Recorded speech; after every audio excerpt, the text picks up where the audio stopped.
Friday night, England against Australia, a game that is evenly poised. 294 for 9 Australia made. It would be a record on this ground if England did chase it down. But this batting lineup of England do like creating records and breaking records. There's the match summary so far, halfway through. Maxwell 77, Marsh 73, 43 for Stoinis, and wickets for Wood, Archer and Rashid.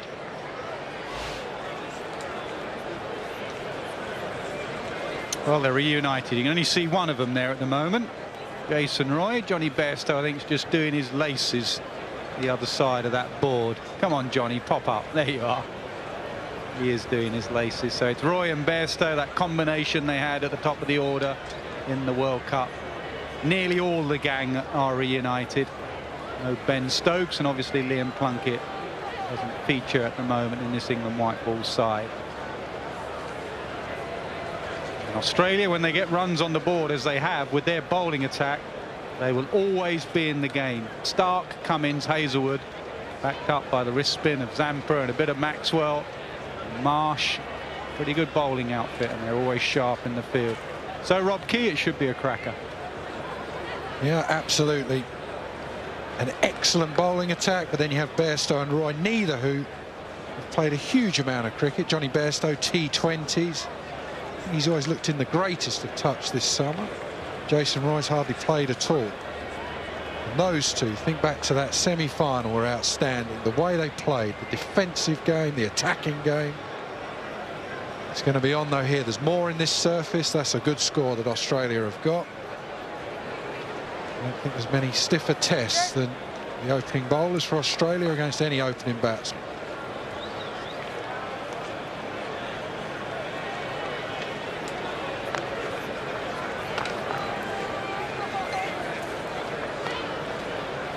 Played against Ireland, got 24, 0 and 1 against Ireland. But the stats are very impressive. Average of 41 and a strike rate above 100. And he likes batting against Australia.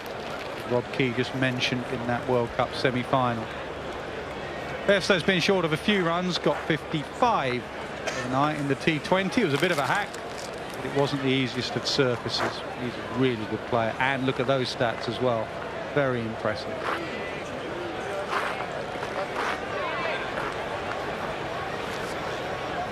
Perfect breeze to start. Blowing in across the ground. It'll be perfect for his in-swinger to the right-hander. All the twos, 22.22 is average. Excellent. Economy, brilliant.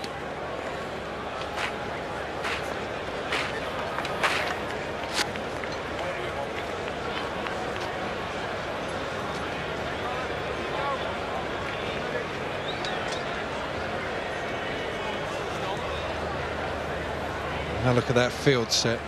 Tells you one thing, they expect the ball to swing back in, as you spoke about with that breeze, Nasser. That's what you're going to have to look out for. Left arm are your first question, no matter what speed, whatever they're doing. Are they swinging it back in? Keep that front pad out of the way. Keep your balance, keep your head, everything coming at the bowler, not falling over. There is that strong breeze. It doesn't swing for long, these white balls. When it does, Stark is deadly with that big booming in-swinger.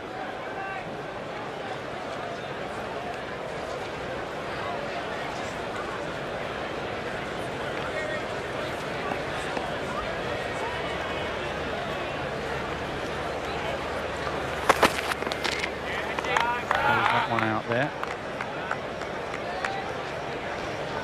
Not been easy for Jason Roy. A real stop-start summer, obviously at the start with COVID, then those games against Ireland, then he got injured.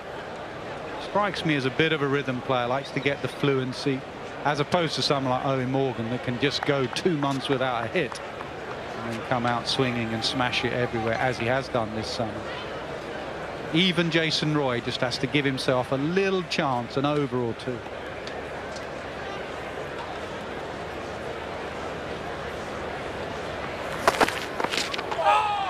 This is why. It's not going to be easy up front. It's going to be good to watch, though. It's white ball cricket, always looking to go at the ball, so those hands just push out towards it. He can hold that length. Doesn't want to be too full, unless he's going for the big in-swing. Chance of bringing the keeper and slip into play.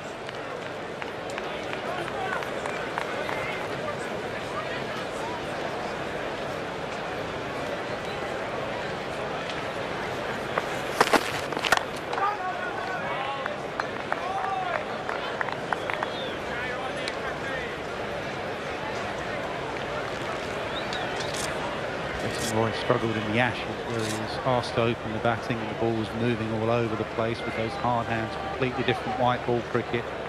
Does it for 2 or 3 overs, but then it's the best place to bat, top of the order. He comes on to the bat.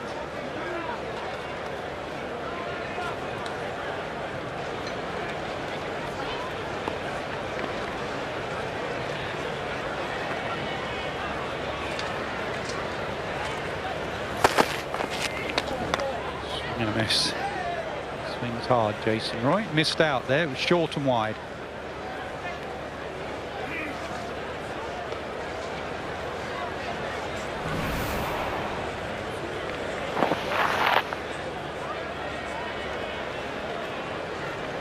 A long way. Slam into the keeper's gloves. Carrier, you know, third man is still in play. You wouldn't want a little dopey third man down there just thinking about their bowling or something. The way he flashes hard at it, third man's in play. It's a good start, this. He's expecting it to boom hoop back in, but it's not at the moment. You said the thing about all batsmen, nearly all batsmen like rhythm. Just see, even when Roy played against Ireland, he just looked like he was lacking rhythm. Problem with the injuries that he's had, they've always just taken him out of any practice games or any practice before the big game. So he's going in cold with no time in the middle until he walks out to this now.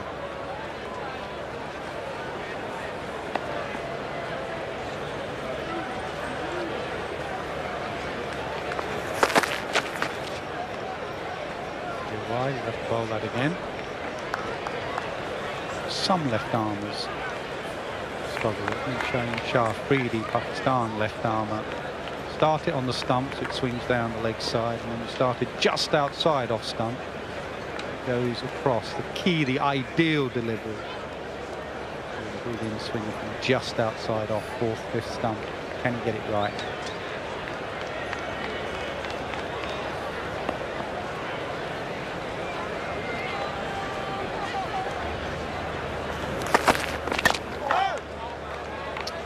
Very good over. 1 for none.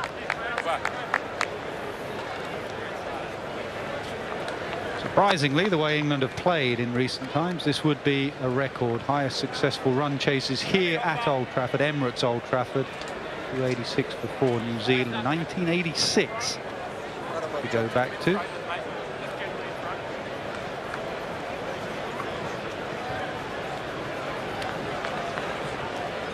Just a fraction towards you.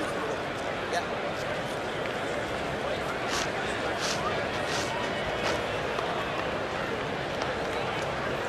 Debate whether to go Hazelwood, whether to go Cummins. It's going to be Hazelwood.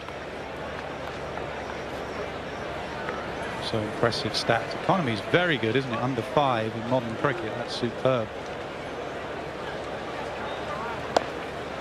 2 slips because the movement now will be away from the right-handers off stump.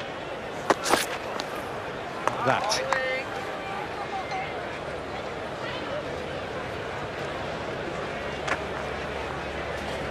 Now generally he's the type of bowler who's just going to bang away around the top of that off stump, try and just chip an edge of Johnny Bairstow.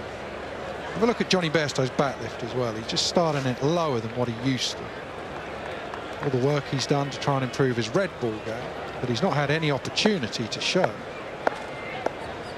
Whether that's going to hinder his white ball game.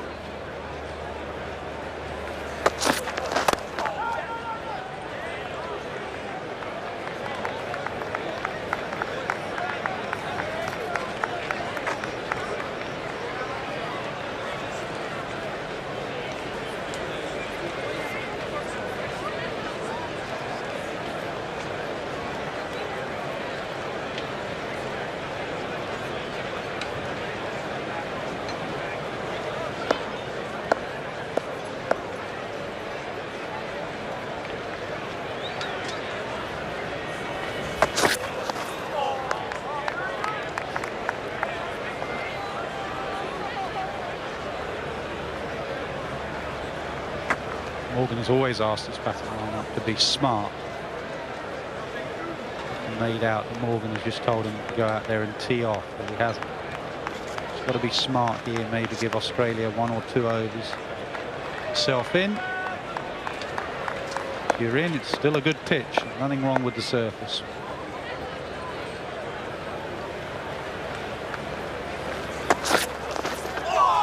Sneak back. Really good Hazelwood.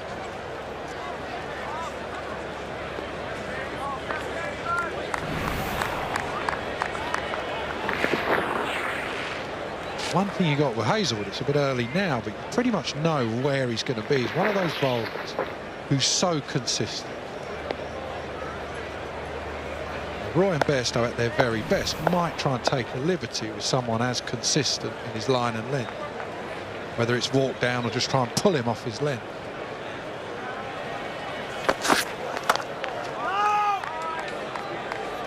Yeah, and for that reason you might give Hazelwood quite a long spell up front. You don't want Hazelwood bowling in the last 10 overs because his length will become predictable. It was noticeable in the T20 game. Finch bowled him out reasonably early. While it's doing it, keep Hazelwood going.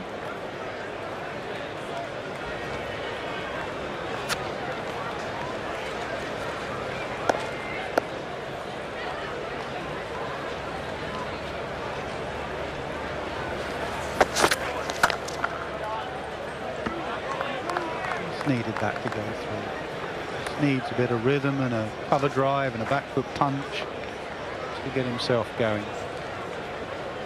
Aaron Finch as well. You're looking. The start is always crucial in any game of cricket. Got to start well with the ball. So you're looking at your new ball bowlers. Can they make inroads? Then it's a big night for Adam Zampa. Will Rashid bowl well? What does Adam Zampa do?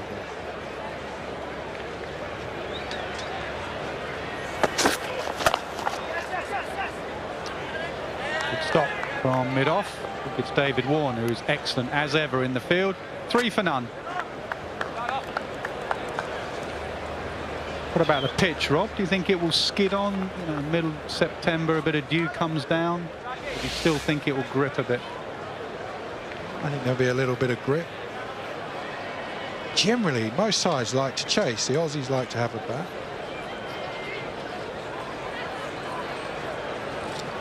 Generally, Ian Morgan wanted to be in this position. That's centre, that one. It's just outside. Thanks for answering my question there, Rob. Do you think it will skid on or not? I started, Atherton sitting next to me and Bumble, and they started laughing. I thought I'd sworn or something. They said, what does he know about the Old Trafford pitch? The 2 veterans of Old Trafford.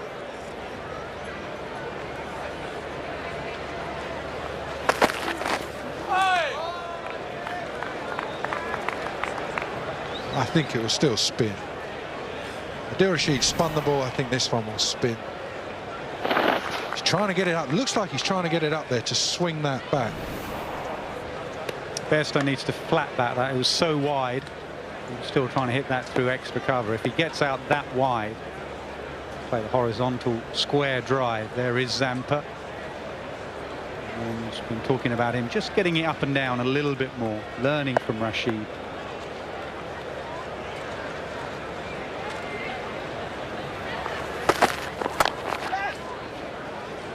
To hurry, Warner again, and he hits the stumps. They might get an extra one. No, they don't. Roy had run quite a bit past the stumps.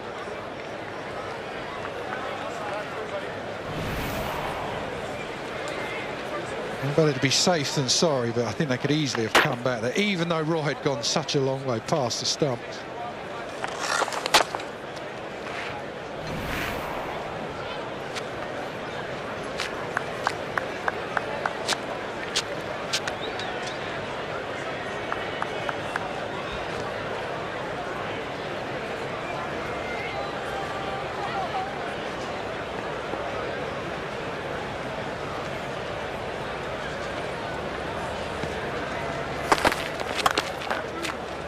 Short ball, didn't time it. Think about 3 here. Roy's keen for 3. Yeah, they come back.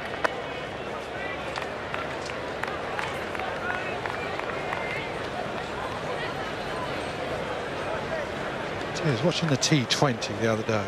The one that hit Joe Denley from start just looked absolutely rapid. Like Archer as well, some bowlers that when they bang it in short just look so much, well, the batsmen look so much more uncomfortable against their short balls than anyone else.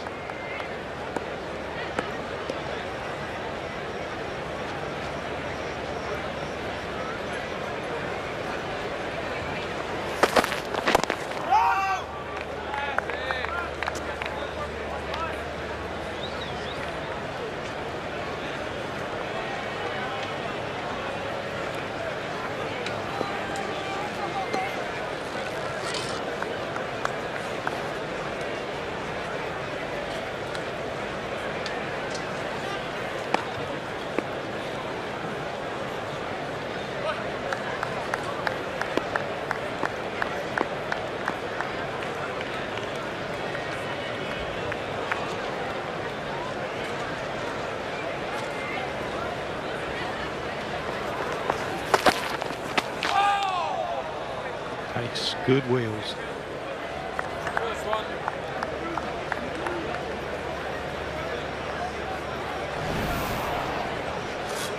Keith's point about the short ball from start.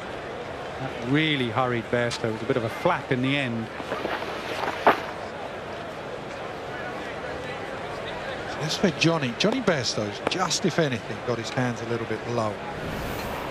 So then when you're playing the pull shot and the cut shot, your bat's not coming down from as high. He used to stay up and then go down and back up.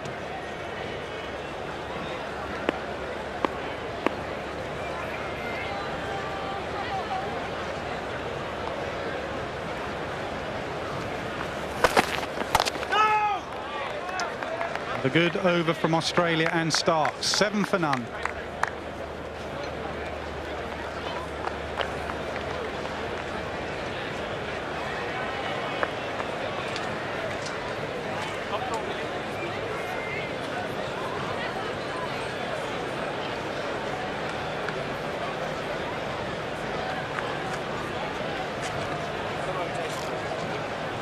Next up. Thank you.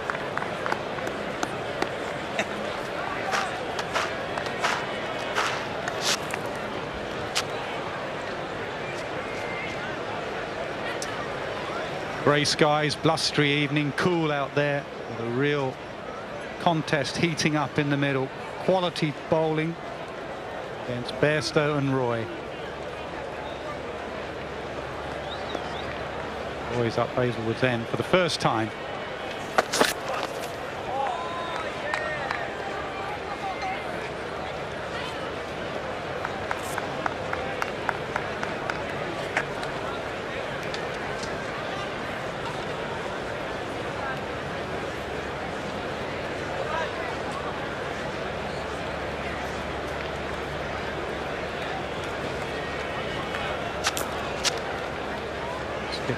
Just desperate, no freebies. Roy struggling, out of rhythm, been out of the side, injured. No freebies. Clip ball for 4 just to get him going. Right on. Kept him under the cosh. Nothing to hit. So we saw the same thing. I suppose as an opener, you've got to start thinking about when the Australians battered as well. Finch, Warner got a jaffer from Archer. They found it hard as well. And it's the new ball, no one's found it easy. I suppose what no one's done really either, though, is really go aggressive and try and counter-punch.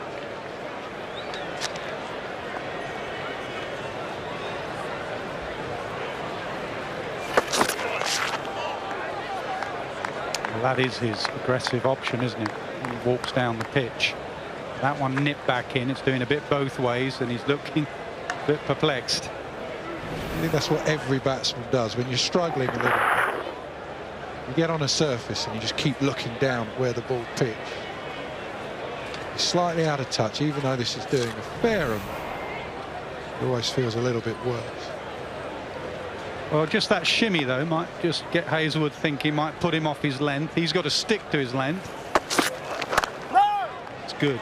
Just because one batsman comes down, don't suddenly start changing him. Make him hit you off your length. Make him do something special.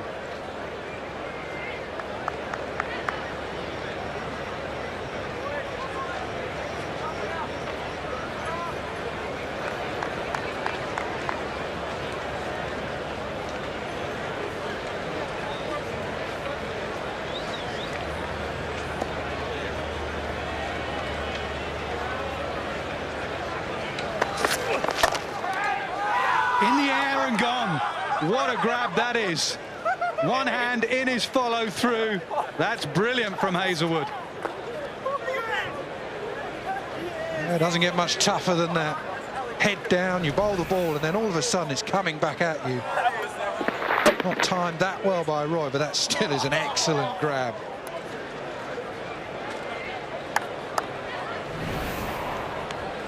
Sometimes you stick a hand out and it just sticks. Roy goes for 3, 7 for 1.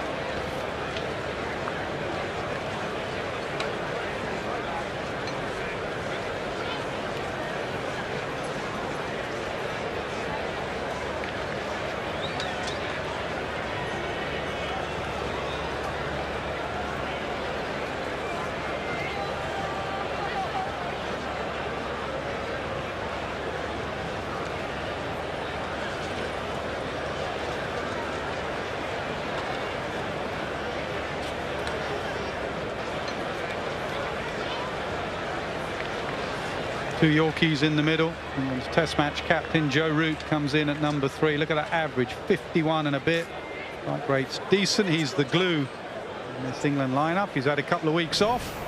This is why he's out in the middle. This is a brilliant return catch. In your follow through, low down, one-handed.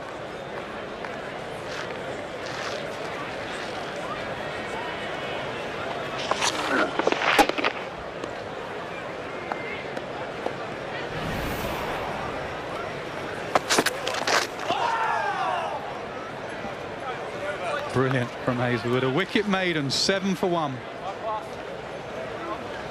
Root struggled, didn't he, against Hazelwood and Cummins with that sort of length in the Ashes, that in-between length. And at the moment, just bowl like it's a Test match.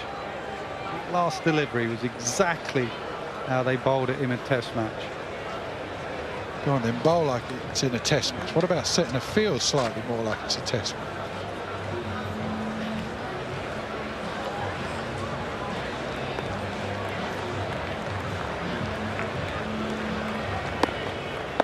We do. The Aussie fan, the lone Aussie fan, is thrilled at the scoreboard. 7 for 1.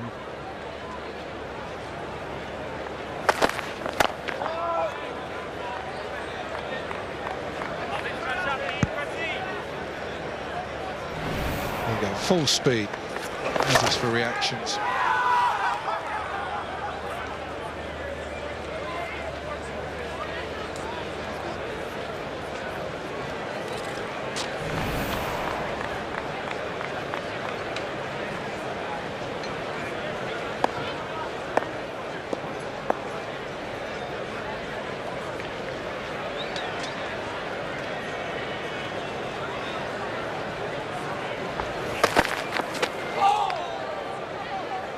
Oh, now she got what, 1 slip, mid-wicket catch. You have another slip? Yeah, I think mid-wicket. He set mid-wicket because he thought it was going to swing back in, and it hasn't yet. And with this breeze, you'd expect it to. But the way it's carrying, look how far back the keeper and slip is there. The way it's going through and the way England are flirting outside that off stump, you could well bring that short mid-wicket in and have him catching. I'll tell you what, third man's in play as well. Slip has just said to third man, stay awake down there. Could well come your way. It's zipping through under lights from start.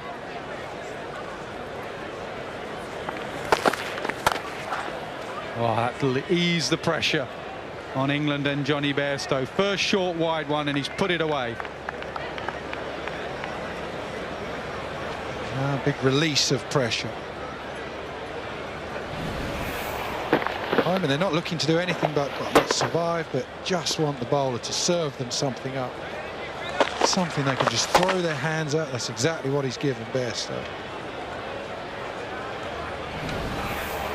Sometimes white ball cricket's about slower balls and Yorkers and trying to change the pace. At the moment, it's just about top of off. The odd short one.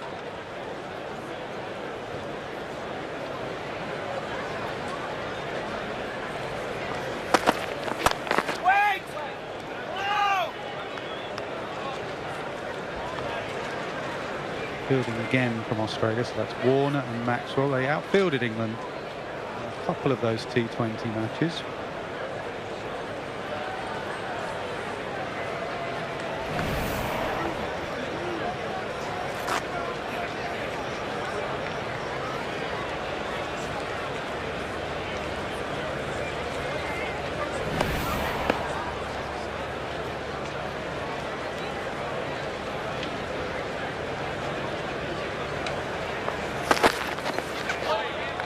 Well bowled, good comeback. How long do we think Josh Hazelwood had to take that catch? What was the reaction time?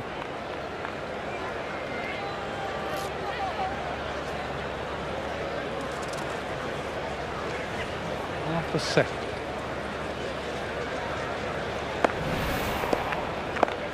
It was quite a good celebration. Sort of nonchalant when you take a catch like that. As if you do it every week. As if you'd know. Sorry, Jonty. 11 for 1.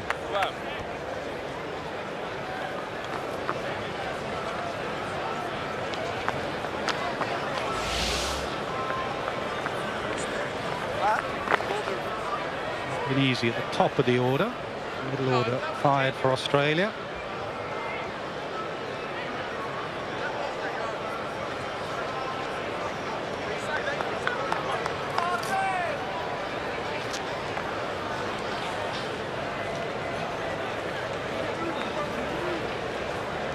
.284 needed in 45 overs, 9 wickets in hand. Hazelwood again to Root.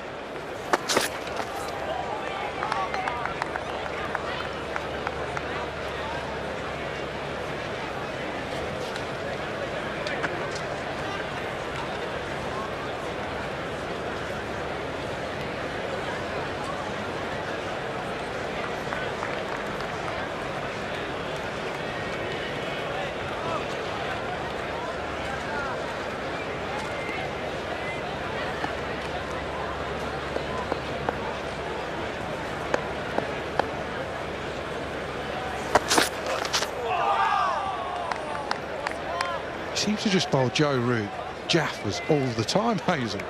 Wasn't it here he got him with an absolute C? You're talking about he got him a bit in the Ashes. I reckon it was here he got him early with an absolute beauty.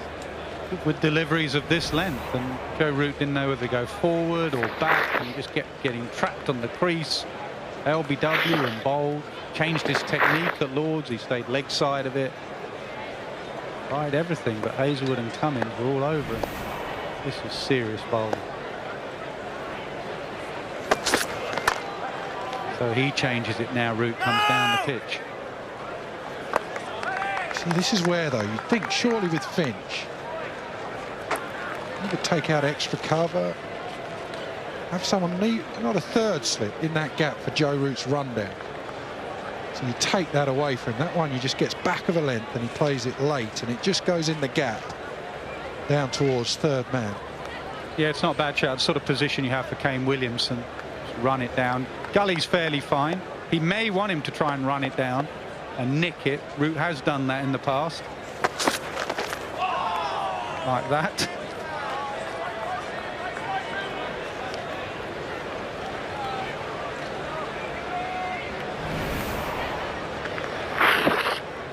We're bowlers. You can just hear the fielding team, they're just getting chirpier and chirpier. There's so many teams, captains, coaches talk about fielders setting the tone. It's always the bowler. The bowler bowls well, makes something happen, the fielders then lift with it.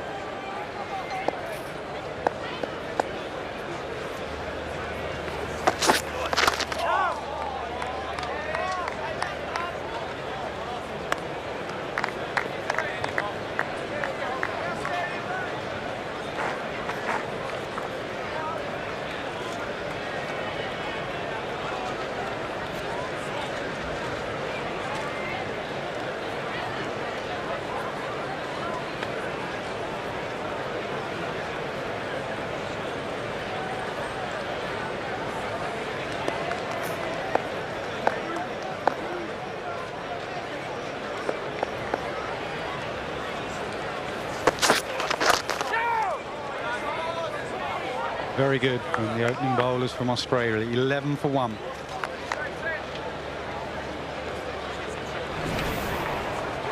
A lot of playing and missing. Good pace, accuracy, not easy as a batsman.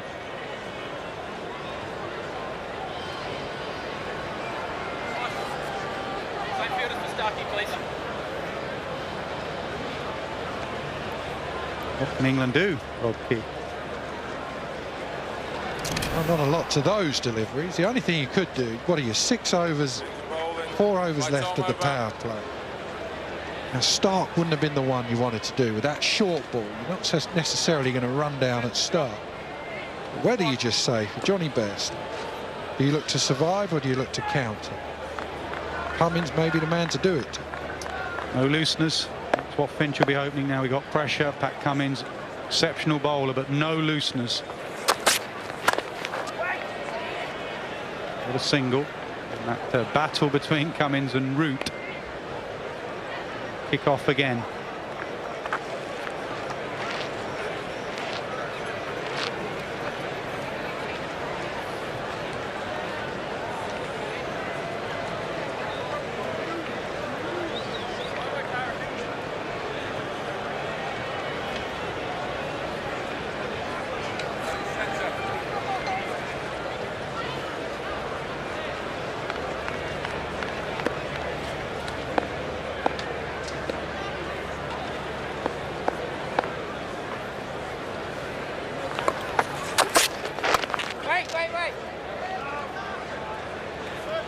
Man for the rundown.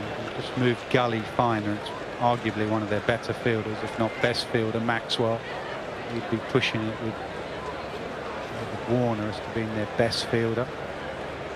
Just try and cut off the rundown for a single. Cummins got Root in the Ashes in the second innings with an absolute beauty here. And repeat that, top of off.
Yeah, talking about that battle between Cummins and Root in the Ashes on this ground.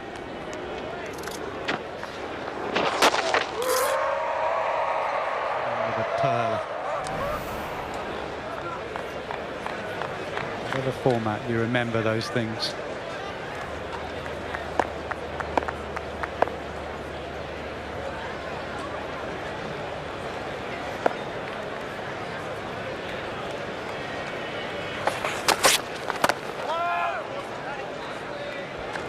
Thirteen for 1 after 7.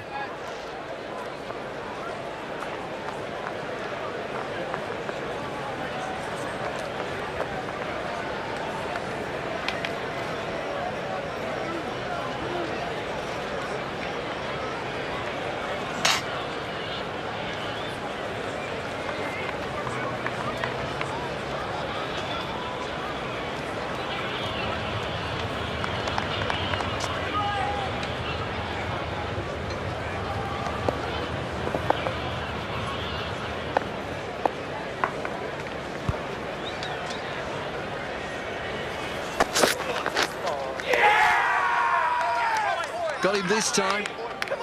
Terrific stuff from Cummins and Hazelwood. Very impressive. Roundabout off stump. This time takes the outside edge.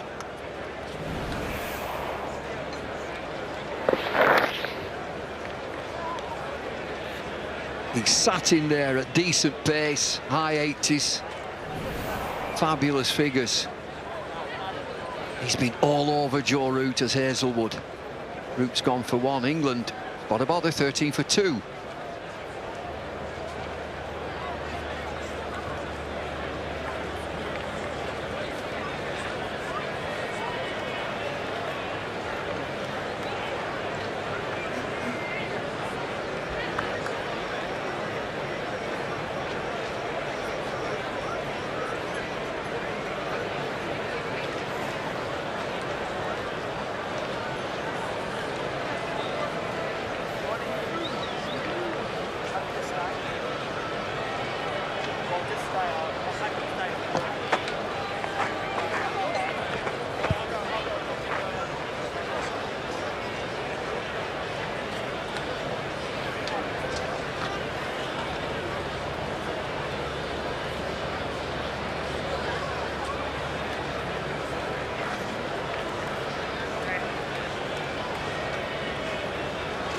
.282 from 257 required.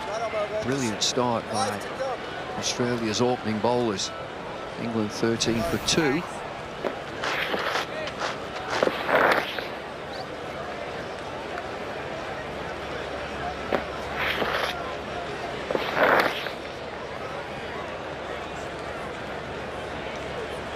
Owen Morgan then, 2 slips. Hazelwood 3.1 overs, 2 maidens, 2 for 2.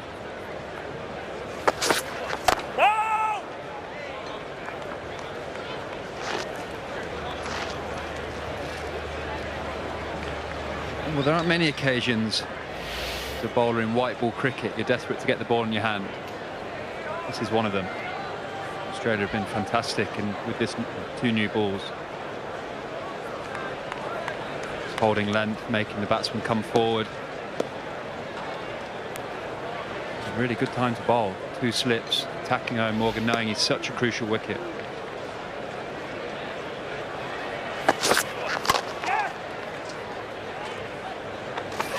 It's good running. Just get away from the strike. Just get the board moving if they can.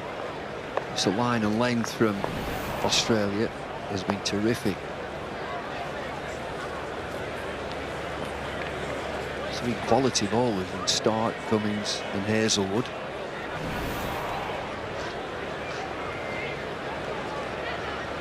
You went back into coach mode there, get the board moving. That's exactly what England have to do. It's exactly what they'll be saying in the change room. Those quick singles, run it down to 3rd man, rotate the strike.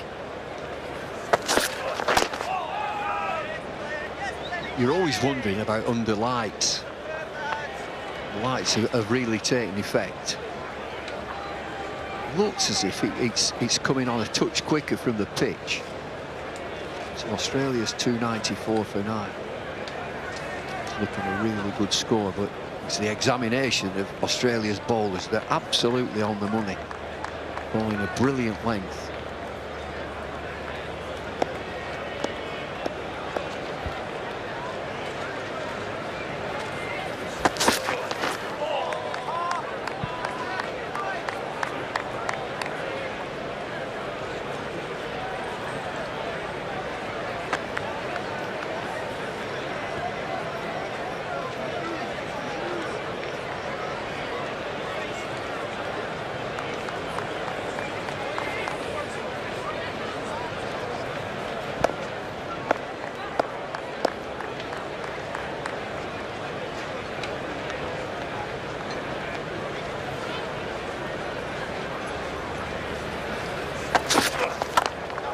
Again, terrific. 14 for 2.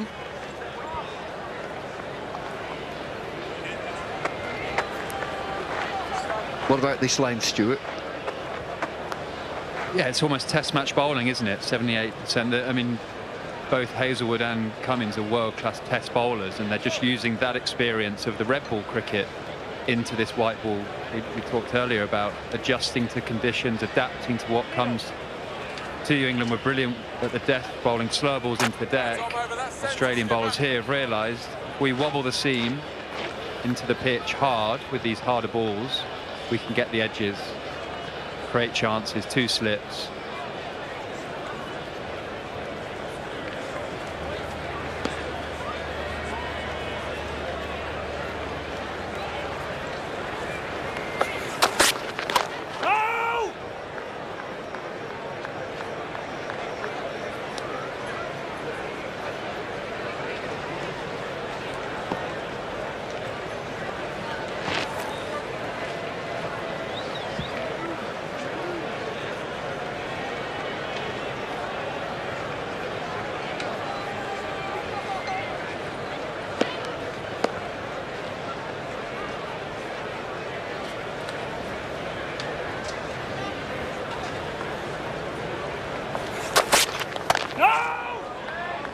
Not getting away. The other thing in the changing rooms, there'd be no freebies. No freebies. There hasn't been any. 8.2 overs, just 1 boundary for England. This is where the mentality of the England changing room over the last 4 and a bit years. Be really interested to see what they do here. Morgan's natural instinct will be to move, use his feet, attack. He will feel if he just defends and prods for the next few overs, he's got every chance of edging it to these world-class bowlers. He, in his mind, he'll be thinking, can I put them off their length? Can I try and make them bowl short, full? Rotate the strike, try and get a few boundaries, but it's a lot easier to say up here. We know how difficult it is to do out there.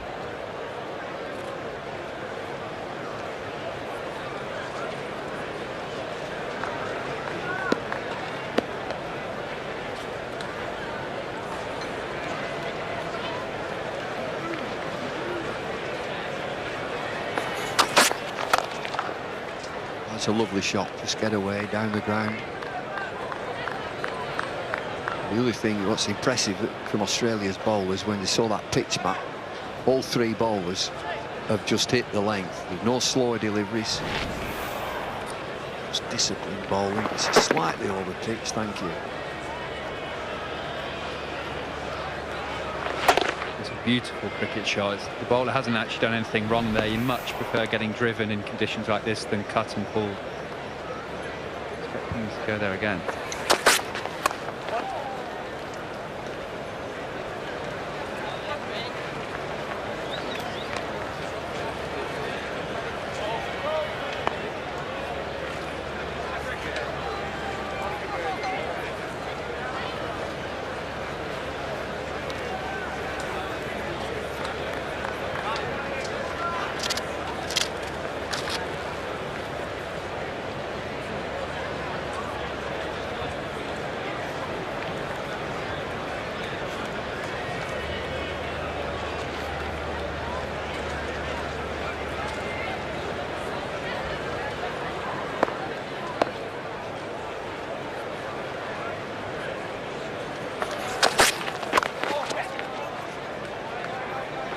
For 2, but it's only 1.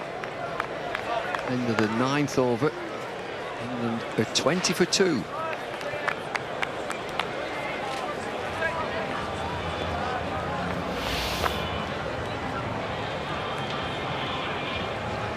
Then Maxwell, hard hit 77. Mitchell Marsh, classy 73. 3 for Wood, 3 for Archer. England need 275.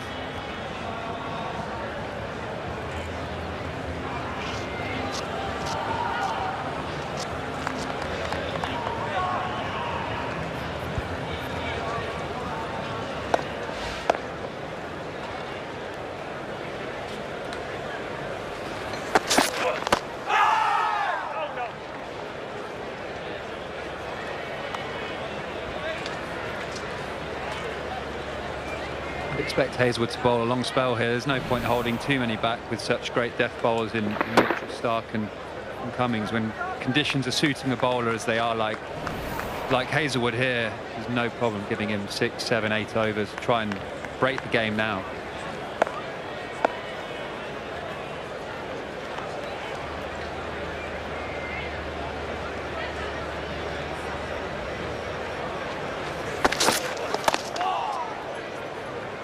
It's really tough with the batsman as Bairstow comes back for 2 from an inside edge. But he's quick enough. Accuracy's there at 85 miles an hour. He's very tall. It just starts a bit quicker. Cummings has got pace. Yeah, he'll keep him going, won't he? Well, at least what, 6, 7.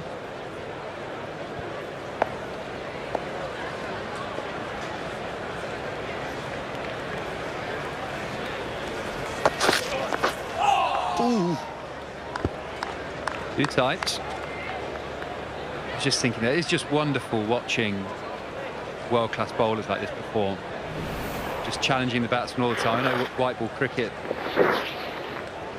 we do like seeing boundaries and runs and big sixes, but seeing world-class bowlers operate when there's a bit in the pitch like this and putting these batsmen under pressure is good fun.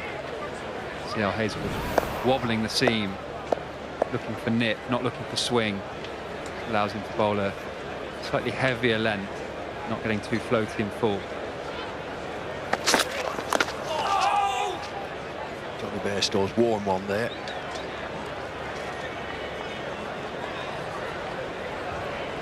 Thing with Johnny here, he's such a dangerous player, and he's 10 off 28 balls here. We've almost got to say to him, Johnny, if you're here at the end, we win the game. Don't you worry too much about having to win this game in the next 5 overs. Just play, stay in, and you will score naturally. If England get 30 for 4, they're in real trouble. Just don't mind chewing a few balls out here. Well, they've got to get through this really sticky patch. And it's not from the lack of trying yet. You see that look from Johnny Bairstow. This is tough batting. Why is it tough batting? Excellent bowling.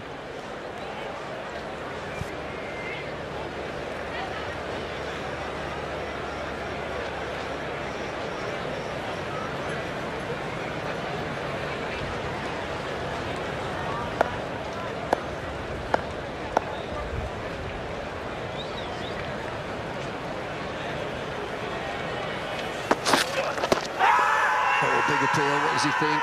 Oh, he's given him. Now then, Johnny Bairstow, what do you think? Review.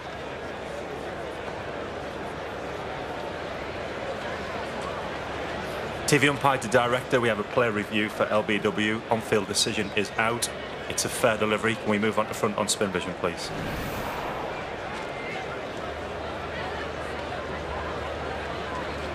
Okay, appears to be no bat involved. Can you just confirm with ultra edge, please, Mark?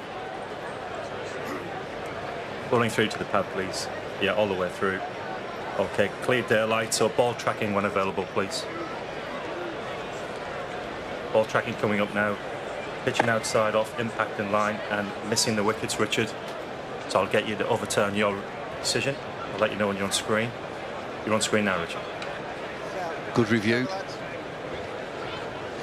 And it looked a slider. What do you think? Come on, well, you'd give it out, wouldn't you? I'm a bowler, I thought out. No. But great review, and much needed review for England.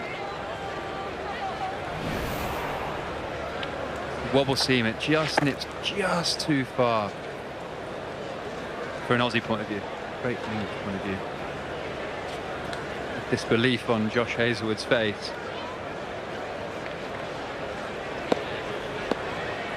Well, power play is finished, 10 overs, there's nothing happened. Suddenly, nothing happened. 22 for 2, England finding it really difficult.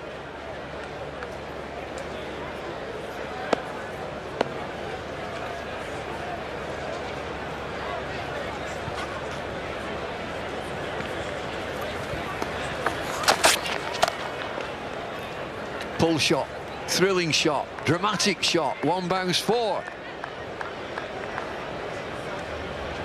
Yeah, worth the risk from Cummins using the bouncer. We've seen Morgan get caught at fine leg on the odd occasion.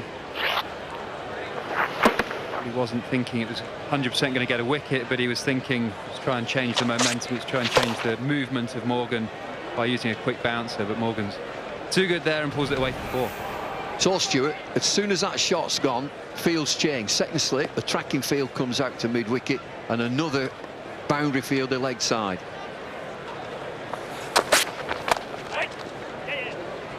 Gets it through backward point just. It's uncanny that a team is on top, Australia, the ball is bowling brilliantly. Bouncer comes in, he takes it on, hits it for 4, 1 bounce, and suddenly 2 fielders back on the hook, and a slip comes out. It's a really interesting one because what they're doing up until that bounce was so fantastic, and you felt like there could have been a wicket each ball. It is worth using the bouncer because it can affect footwork, but then I wouldn't go to that consistently right now because it is nipping from length.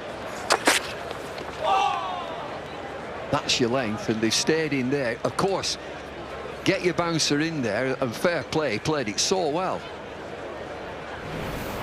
But he loses a slip.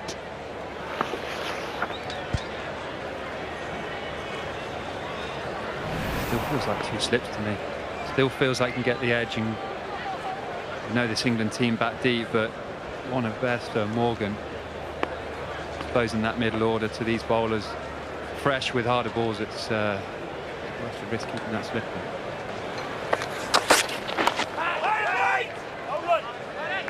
in. Movement, just enough movement.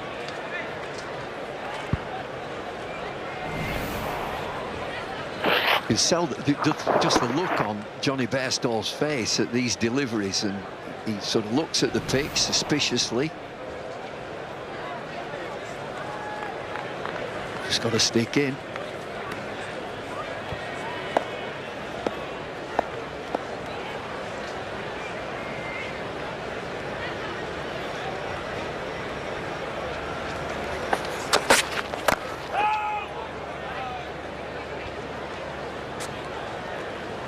Pressure's building here on Bairstow, isn't it? 10 off 33, but he has to use his experience. He has to. He's played a lot of cricket. He has to just stay in this fight, keep battling, and he takes one great shot to get you moving.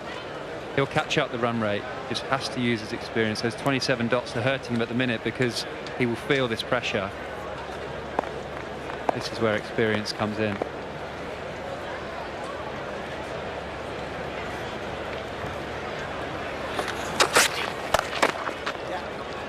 Fielder out there, so it'll just be a single. Ends the 11th over. It's 28 for 2. And we're off down to Nasser at third man.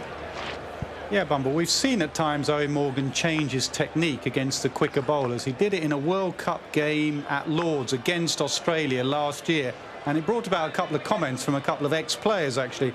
I'm going to show you 3 deliveries. I want to pick Stuart Broad's brain. When you see someone's back leg goes in that leg side direction, it does open up areas for him that he can hit. When you see someone doing that, Stuart Broad, how would you bowl to him? You can see him getting that leg left leg out of the way, showing his stumps, and they bowl full to him and he smashed it down the ground for 4, and they bowl short to him and he's pulled it away for 4. Would you go further outside off? Would you target those stumps he's exposing?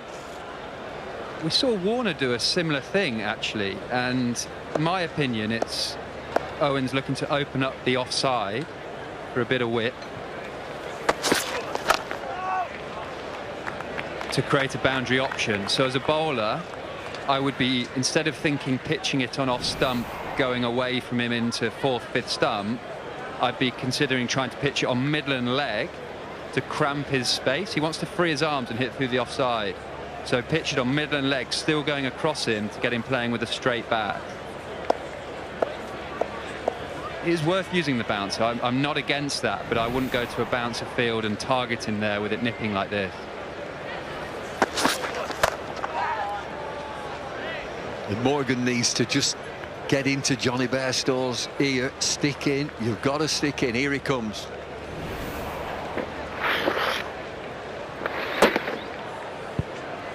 The last thing England want here is Johnny Bairstow chipping one to mid-off or having a swipe across the line. Because if it's hard for him after facing 36 balls, it's going to be hard for the next batsman in, that is for sure, and they've got to start again. Use these 36 balls to get yourself in and you'll catch it up. And he's hitting the field as well. That'll be so frustrating for him. But it's a test of character also for Johnny Bairstow, is this. Stick in.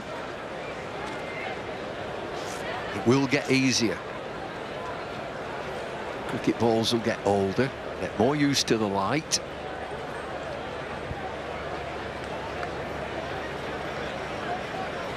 Required rate is just below 7 runs and over from now on in.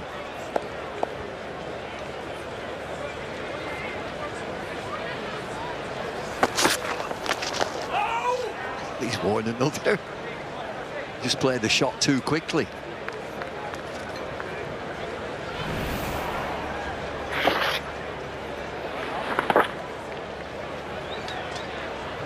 The pitch is a bit too pace bumble, to be honest. I mean, no batsman's come in and timed it beautifully from ball one, but when you get high quality players getting through pull shots like that and hitting them on the back arm or the chest, it just says that it's coming out at different paces on the pitch and inconsistently.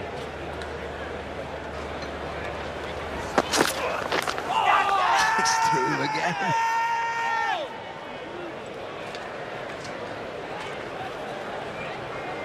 What do you think, skipper? What do you think? Leave it.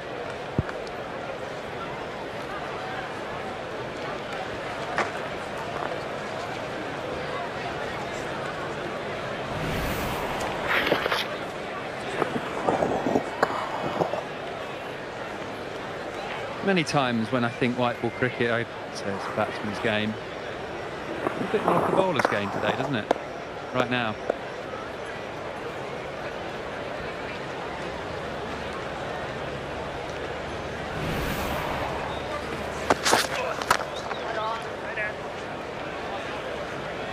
The maiden, 28 for 2.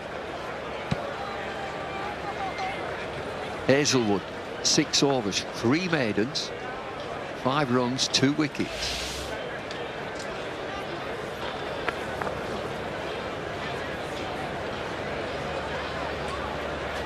Will he bowl another? I'd bowl him straight through. Would you? Yeah. From an Australian point of view, you can get that required rate high. Get it, it's at 7 at the minute, you can get that up to 8, 9, and then it's a really tough ask on a tiring pitch. So if he bowls through, has he got the stamina to do that? Is it, well, it's just 10, that's it. He's not blowing there, is he? They haven't played for 6 months. He's got the stamina, no doubt. Yeah, I mean, plays test match cricket, you bowl 20, 25 a day.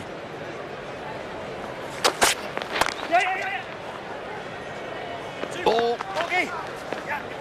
Might get 3. Morgan will.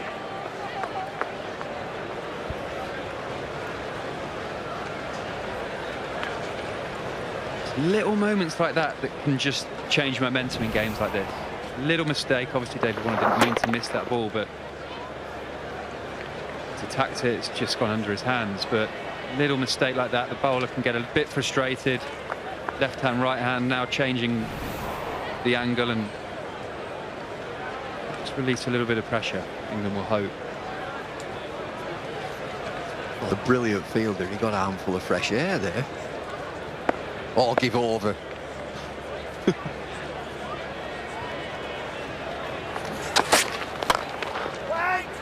Oh, he finds the field again.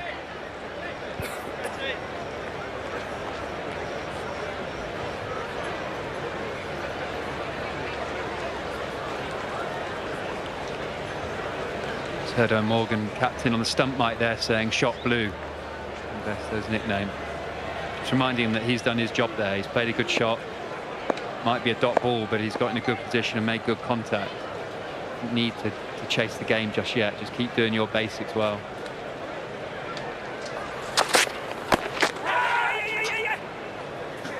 He's having a torrid time.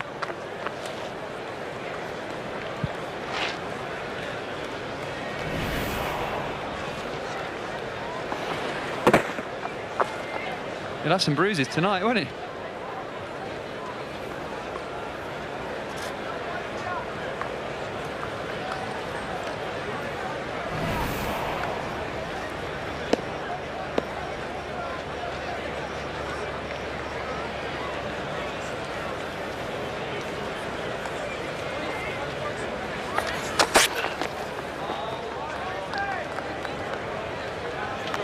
Wide or not? No.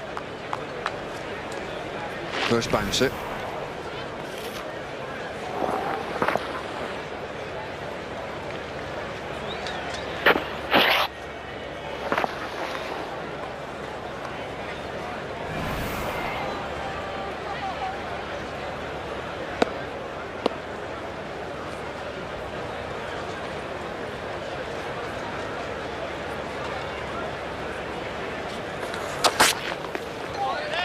Again, aggressive bowling.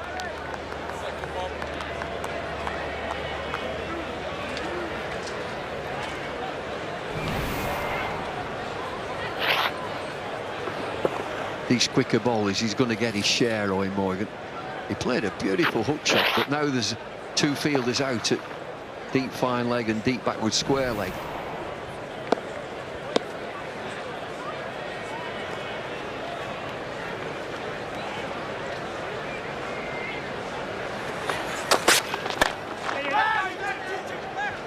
Is it long enough? Oh, and it pitches and plugs and spins back.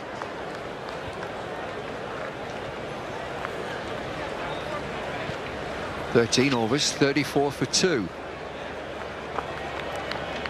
Well, Australia at this stage were twice as many. They were 68 for 2. England finding it real tough. Just 3 fours. Hazelwood again. Here he comes. Keep him going.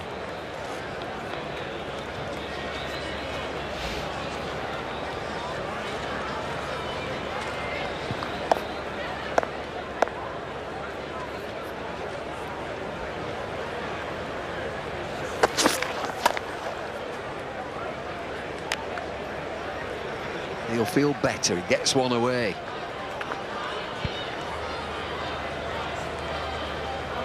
We've been waiting for a bit of width from Hazelwood. Maybe a bit of that tiredness is sneaking in, Bumble, that you mentioned. It's a really good shot from Johnny.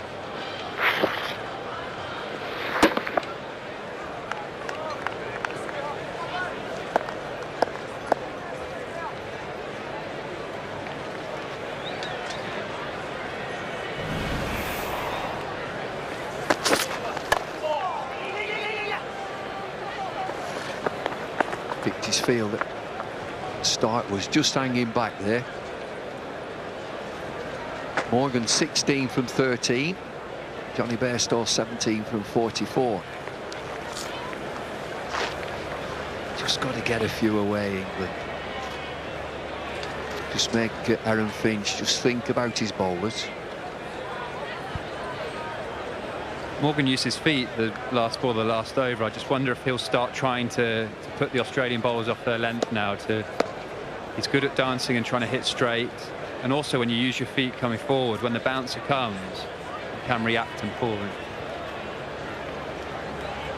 He's just done the old school move a backward square leg to try and get that in the batsman's mind.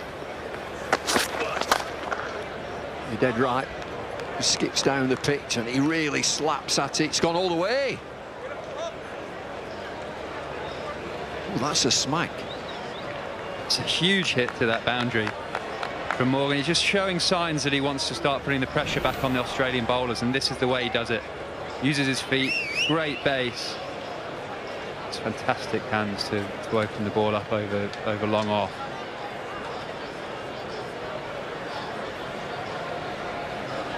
Nearly hit the crowd.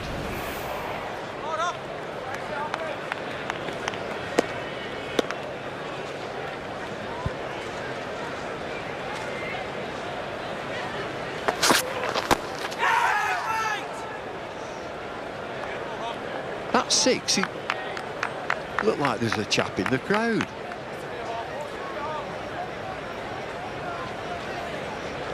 Longest part of the ground.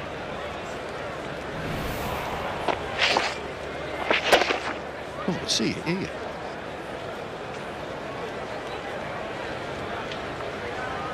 There he is, look. He's been there since last season.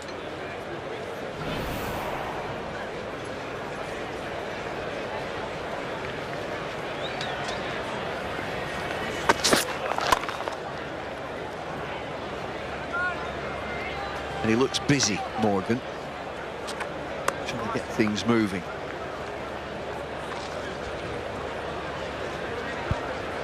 He's trying to get things moving. He's trying to take pressure off Johnny Bairstow. Left right hand combination, you can do that. You can really affect what the bowler is doing. You have to rotate the strike to do that, but Morgan's using all his experience that he's gathered over the last 10 years and trying to get this England run chase off to the momentum.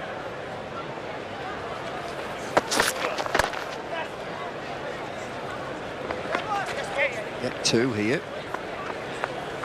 Just signs then for England at the end of the 14th over. 48 for 2.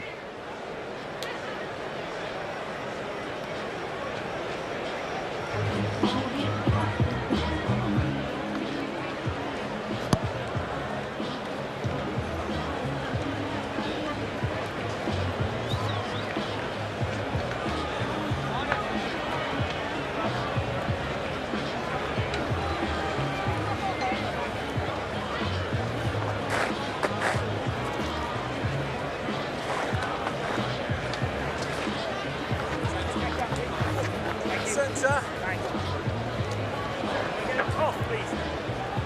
That's off stump. Change bowling, right arm over.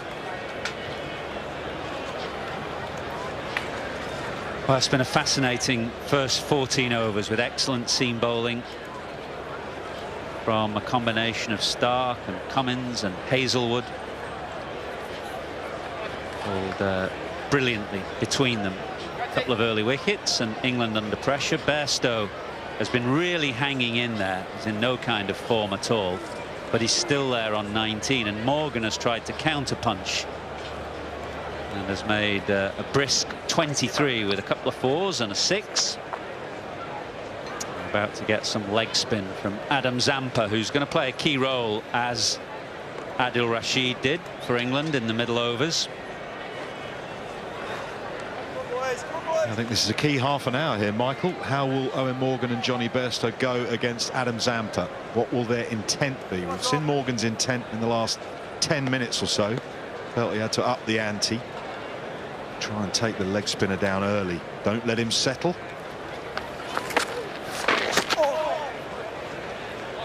Starts with a wide, but ball that turned a little off the surface. You'd expect Zampa to enjoy the conditions here at Old Trafford a little more than GS Bowl.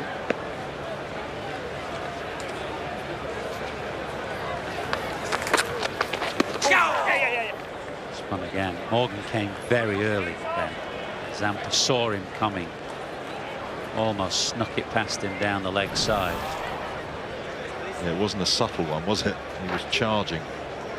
I think there's the intent from Morgan, but from Zampa's point of view, as you rightly say, Michael, he's got some turn and he got his leg break to turn. That's what Shane Warner's been suggesting to him.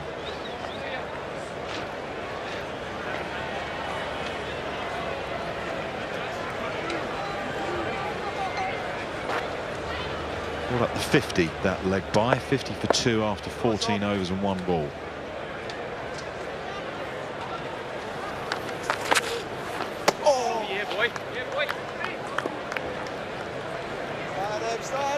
Bairstow was swinging hard and not getting much result in the the third T20 international. Eventually found a bit of rhythm, but as you say, he's been hanging in here.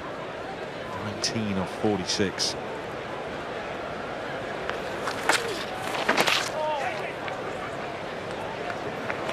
Beats Carey down the leg side and dribbles away to the fence.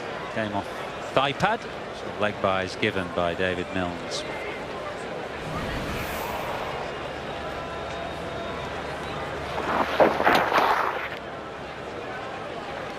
It really was superb opening bowling though, wasn't it, with the seams bashed away at a test match sort of length. Yeah, fantastic.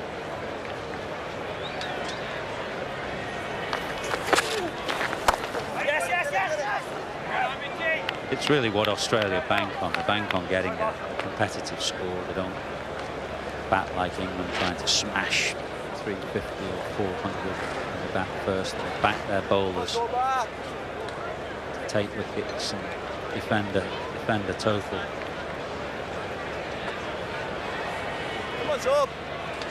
So how often would a team get 300 against Australia's test match attack if you swap Lyon for Zampa? Catch it! Oh, gone. Good catch. Morgan struck that quite nicely, and it's been brilliantly picked up at mid-wicket by Maxwell. Zampa strikes. Crucial blow at a crucial time. You could see the intent Owen Morgan was trying to bat with against Zampa in his early over. This one just cramped him a little bit, and England's captain couldn't fully extend his arms and hit the ball where he wanted to. He hit it straight at Maxwell, who has bucket hands, and that's a big blow struck by Australian's leg spinner. Morgan's been in good touch, 23 from 18, but England are 55 for 3.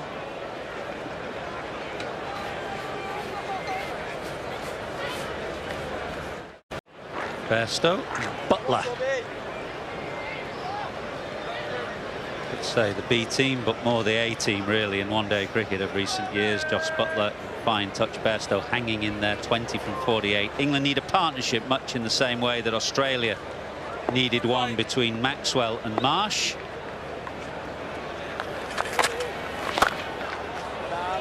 Bairstow, Butler, 55 for 3, 15 gone.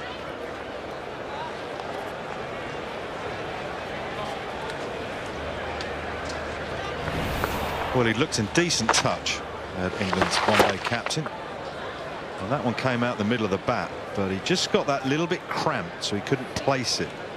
And once you hit it anywhere near Glenn Maxwell in the air, chances are he's going to take the catch. That says it all.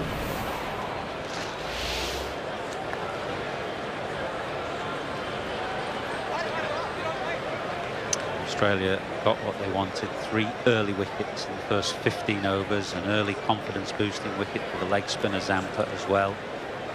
Hazelwood has already got through 7 overs and will be given another now by Aaron Finch, who stands waiting at slip. That's why Hazelwood is in fantastic rhythm. And in one-day cricket, they like to bowl him through. He's not a bowler who tends to bowl at the death for Australia. Saw that in T20 in the third of the games. Hazelwood was done virtually by the halfway stage.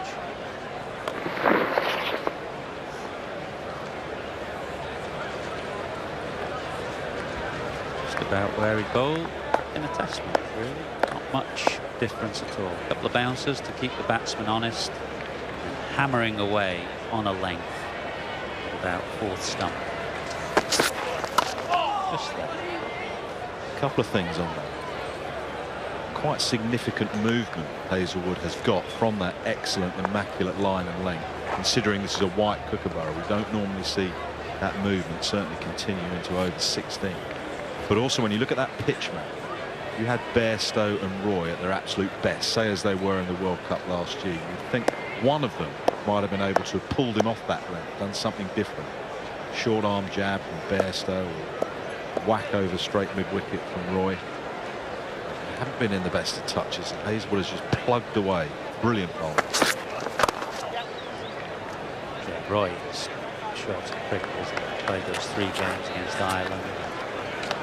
Didn't really do anything, and he's had a side strain since. So his summer has been a very stop and start summer. Bairstow has perhaps lacked the rhythm that longer form cricket would give him, and time at the crease.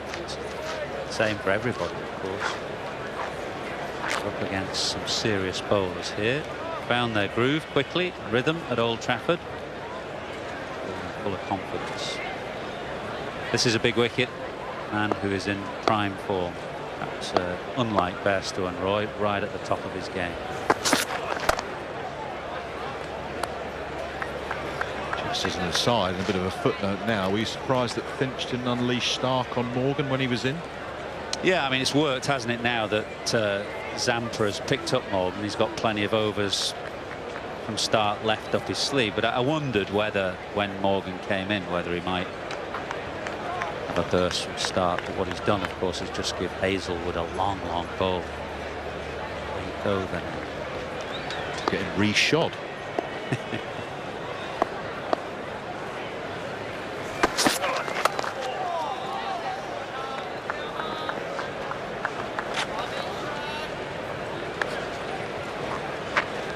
Of course, Butler had a little bit of a break. He missed that last T20 that England ultimately lost against Australia down in Southampton. Been in the bubble a long time with the tests and all of that sort of stuff. He's needed a break. Also his 30th birthday, Benedict's been away. Quite right, Benedict, it was.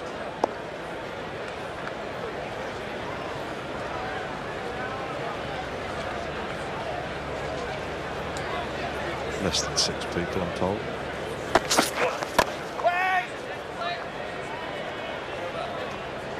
Another excellent over, 57 for 3.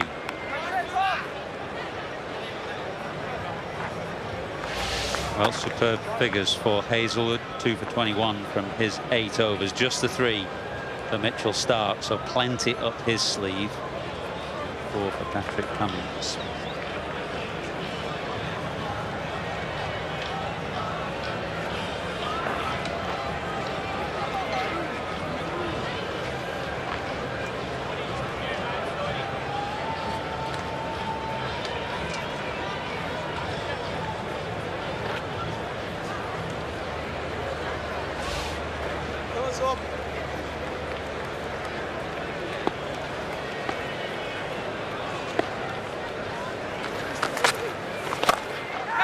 Butler goes high, he doesn't like it. Labuschagne takes an excellent catch. A really excellent catch from Marnus Labuschagne. It took him a moment to pick it up in the floodlights. He steadied himself and took a good low catch. That was outstanding. For a moment I thought, oh, he's horribly misjudged this. When you're standing down at long off to Jos Buttler, you're imagining even if he doesn't quite get it, it's probably going to carry as near as makes no difference to the fence. It didn't. Look how he keeps his eyes on the ball. That is fabulous fielding. You could hear the Australians yipping and yarring. Quite right, that is a massive blow. 57 for 4 and the danger man Butler's gone for 1.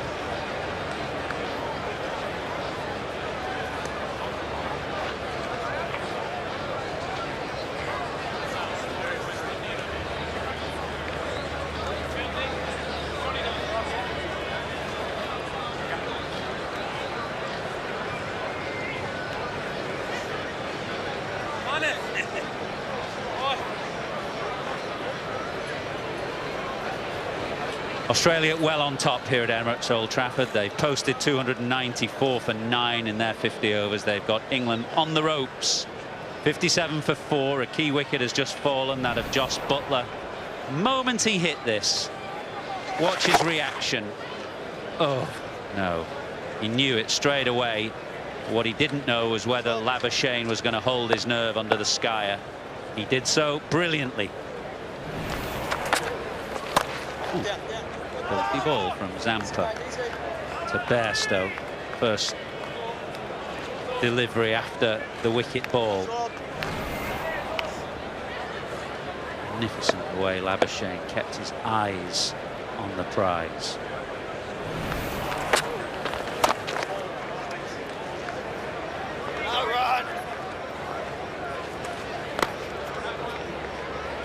Two priceless blows delivered for Australia from Adam Zampa with the wicket of Morgan and then Butler. 237 more needed for England. 295 to win seems an awfully long way away. 4 down. Somehow these two got to fashion a partnership.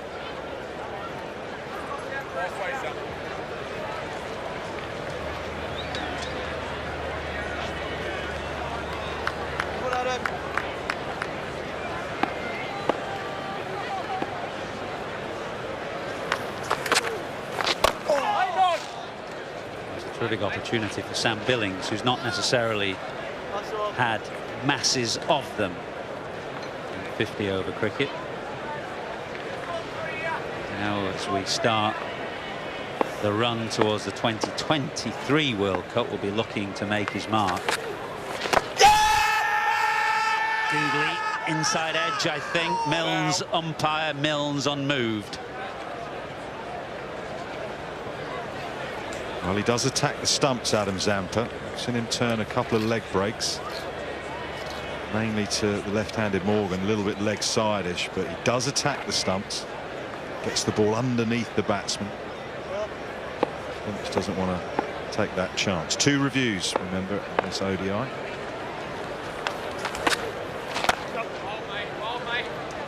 .58 for 4, 17.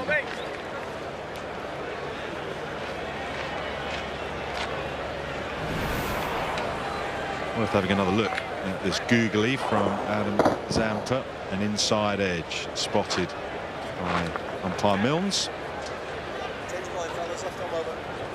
Good umpire. Under some pressure.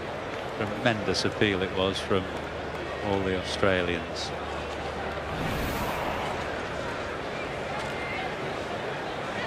Well, he's going for the jugular. Here is Aaron Finch. Just Paul Mitchell Stark 3 overs with the new ball, so he's still got 7 up his sleeve, and he's decided not to hang around. England 58 for 4. Billings and Bairstow in. Moeen Ali to come. Balled on Mitchell Stark again.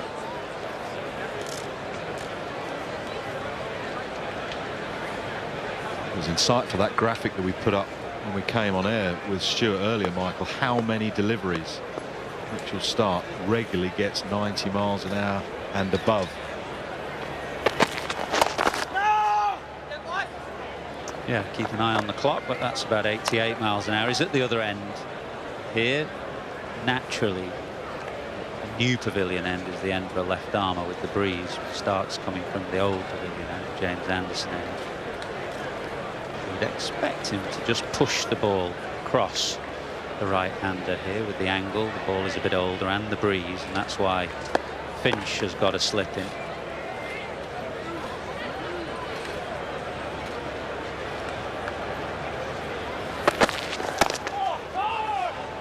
You wouldn't want to move Zampa from this end, given he's taken a couple of wickets in the 2 overs he's bowled. He's settled nicely. Plug him in and let him go. But as you say, I think the way it starts holding the ball is also indicative of that breeze that you mentioned. It's sort of canted towards the slip region. I wondered if Finch was just asking the bowler if he wanted an extra catcher behind the wicket. Still remaining as 1 slip.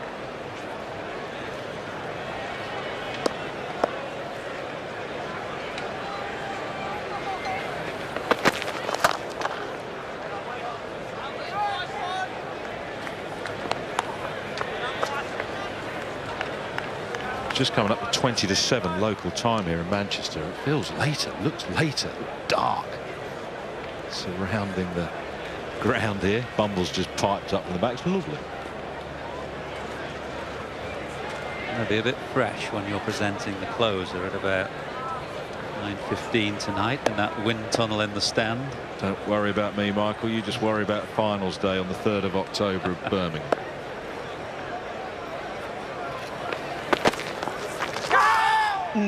It's a quick ball. Bairstow looking to give himself room and cut it away backward of point.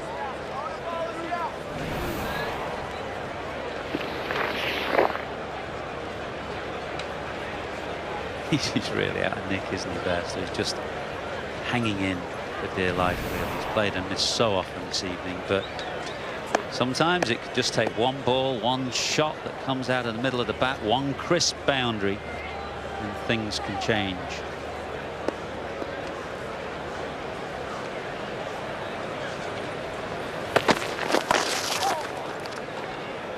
Right off the toe end.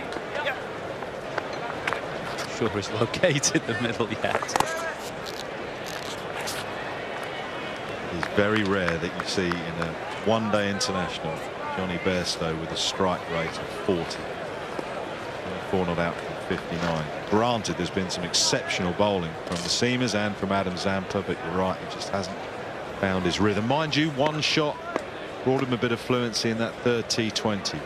He and England needing to find that fluency quickly. He's hanging in manfully.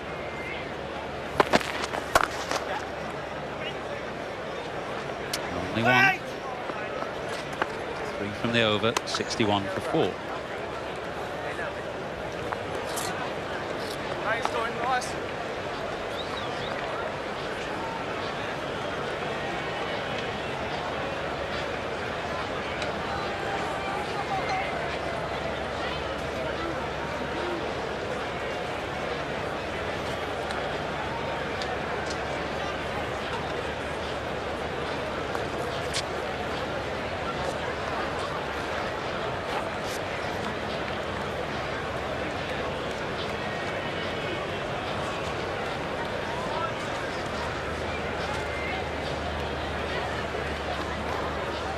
2 for 3 has Adam Zampa in a couple of overs. The key wickets, Owen Morgan, Joss Buttler, the 2 really in-form players in this one-day side at the moment, you would say, have both fallen to the leg spinner.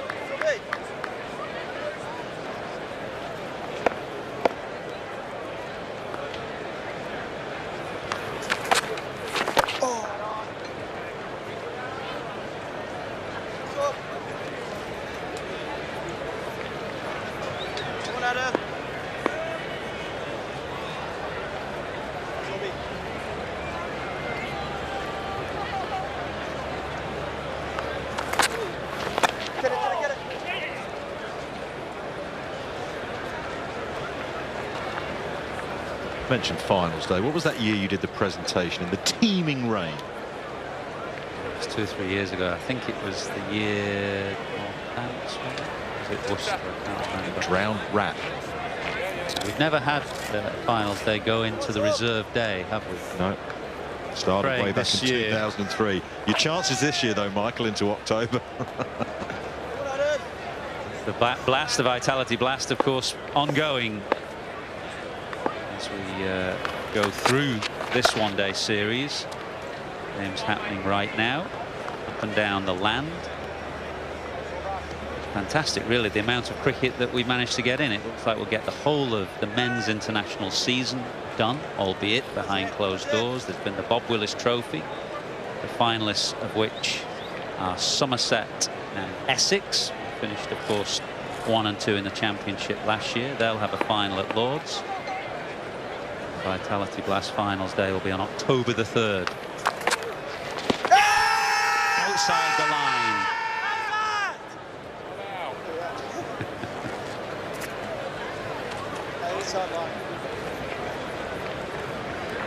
Classic David Mills. Not swayed by the huge appeal.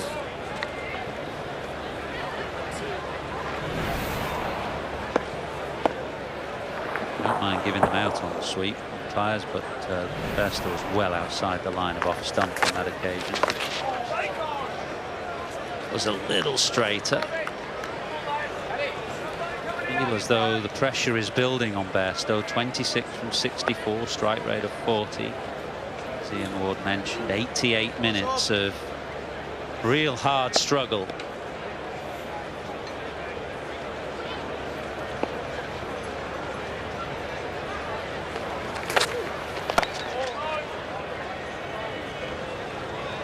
.63 for 4.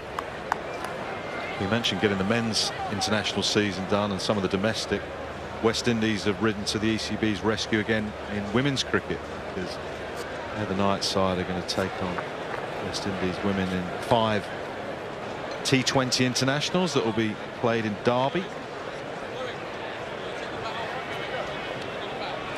Well, that bat's not working for Johnny, so he's gone for a different one, or certainly a different grip, as he stuck with the same bat. Maybe he has stuck with the same bat, he's just going to change his grip.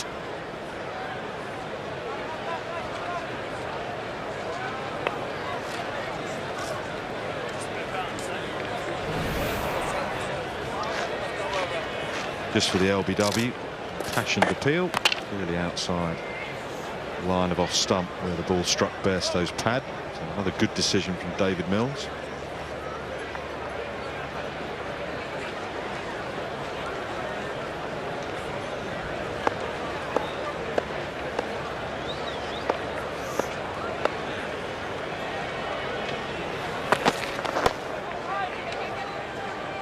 Hope you were watching at lunchtime when we did an excellent feature on the England disability teams.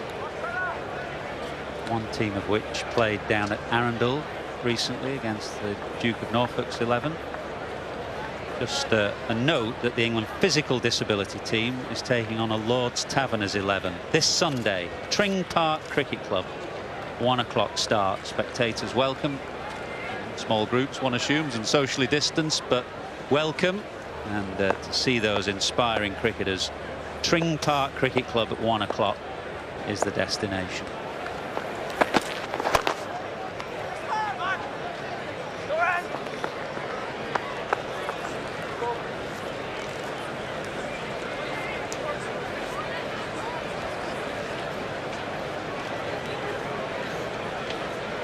Something I noticed when Sam Billings came out to bat on the graphic that we put up as Bairstow continues just to sort that batting grip out.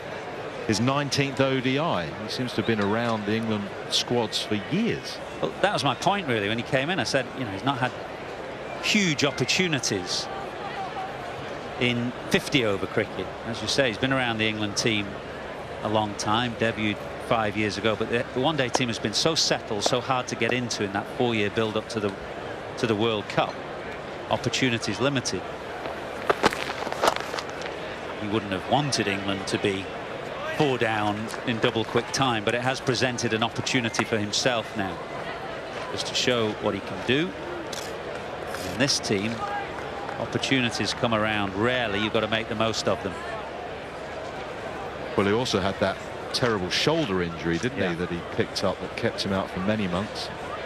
Ollie Pope is another batsman who's had shoulder problems, gone under the knife yet again, out for 4 months. That rather stopped Sam in his tracks in his quest to be in that World Cup squad.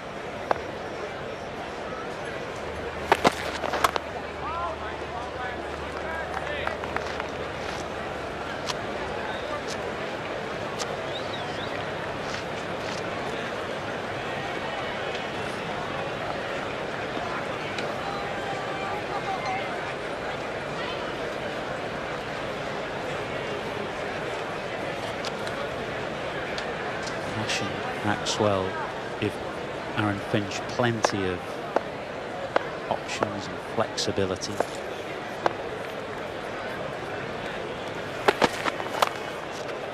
Pushing hard for another wicket to get Moeen Ali in, whilst the pace of Stark is available to him. Well, the other option that Finch has is himself, of course, should he need to. Bowls those sort of Darren Lehman low army things, but they can be quite effective. Darren Lehman low army things. Well, that's about the best description I could come up with. Plethora of selectors. Concoction selectors. Taylor, Smith, Bailey.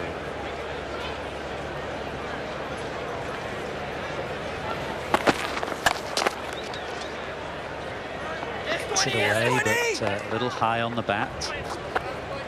There's a couple as Bairstow tries desperately to find some timing. 68 for 4.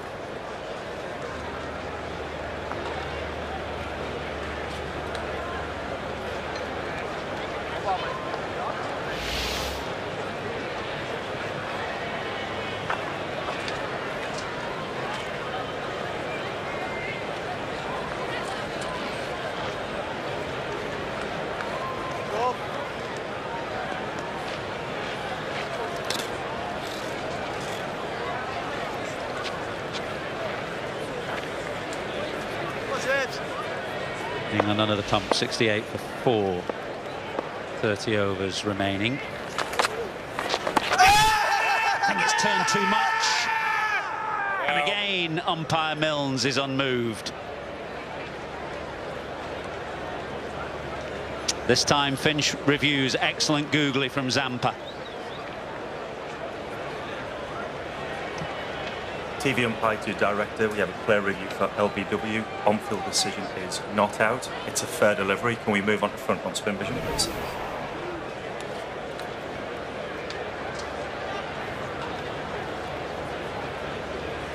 Okay, it doesn't appear to be any bat involved. Can we just confirm that with Ultra Edge, please, Mark? Thank you. Yeah, rolling right through, please, to the pad. Okay, no bat involved, so ball tracking when available, please. Okay, pitching outside off, impact in line, and it's missing the wickets, so I'll get you to stay with your original decision of not out, David. I'll let you know when you're on screen. You're on screen now, David. Excellent from David Milnes. There was just a little too much turn from that googly for Zampa, and also with the overspin that you inevitably get from bowling the googly, too much bounce as well. Not sure Sam Billings read it, mind. Got himself in a real tangle with his footwork. Encourage Zampa just to keep mixing it up to Billings once you get the sense that batsmen can't read you in one-day cricket.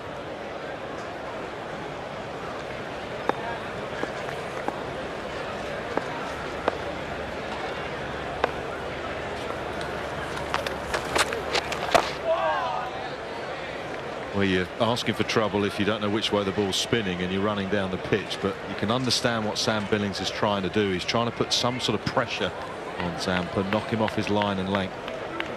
He's got it on a string at the minute. He's bowling beautifully. 2 for 5 into his 4th over. And the googly again that Billings, if he read, did so late off the pitch. I'm sure he's picking him out of the hand.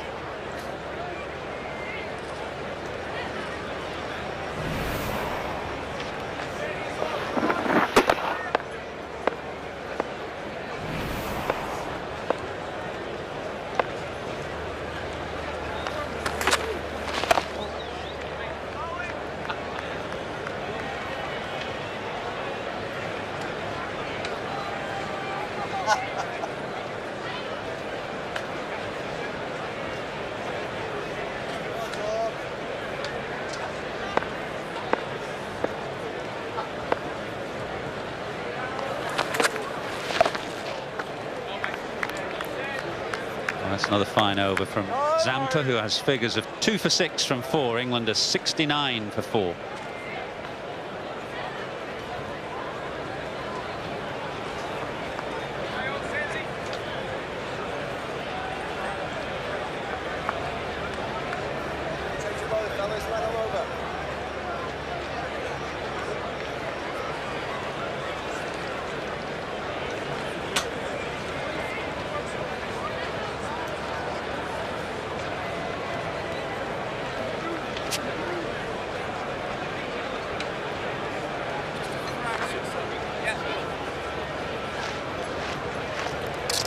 Well, Australia on top here at the moment, fighting well. They've shown a lot of character tonight.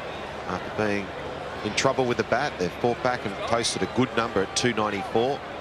And now through some wonderful seam bowling and some excellent leg spin bowling, have England 69 for 4. England need 226 runs off 174 balls, so they need a big partnership right here.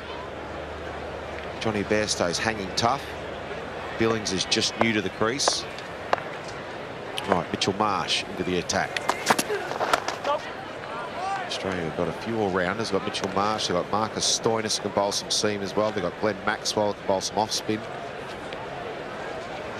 3 all-rounders in the team.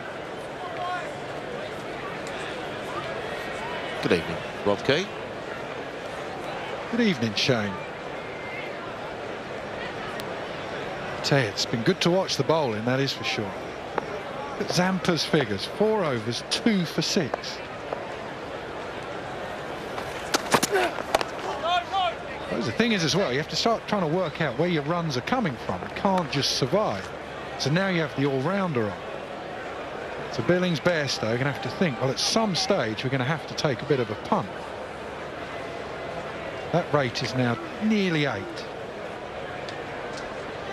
Zampa's going to be hard to do it for. Billings is struggling to pick here. Stark, Cummins, Hazel would have been excellent. Got to get your runs from somewhere. Marsh might be the man. Yeah, you look generally as a batsman in this stage now, and you walk out the bat like Billings has, and Bairstow's out there. You look at the bowlers and say, rightio, who have they used? Stark, Hazel, Cummins, Zampa. They've got to make up some overs. So now they've gone to their 5th bowler, which is Mitchell Marsh. We've seen, just spoke about Stoinis can do it also, and you've got Glenn Maxwell. So who are you going to target? It's pretty hard to target the spinner tonight. Zampa, 2 for 6 off 4, bowling beautifully. So it's one of those things you say, well, we just got to hang in. We've just got to hang in. How do we build our innings? How do we tick it over? They've got to, I think, at this stage, really just drop and run. They've got to stay busy. Got to try and get some singles and not let dot balls just build up. But at some stage, they're going to have to target a bowler or an over just to release some scoreboard pressure. Great opportunity for Billings. What an opportunity this is for him. Been in and around the side for a long time. He's your man from Kent, backing him in tonight, Keezy. Yeah, he is from Kent. If he gets runs, I tell you, he's good to watch. But this is a massive opportunity for him. Played well against Ireland, didn't play so well in the 1 T20 he played. Against Australia, won't have come up against attacks like this that often in his career either. Not in 50-over cricket. He's been around the world playing T20 domestic cricket. But this is a different game.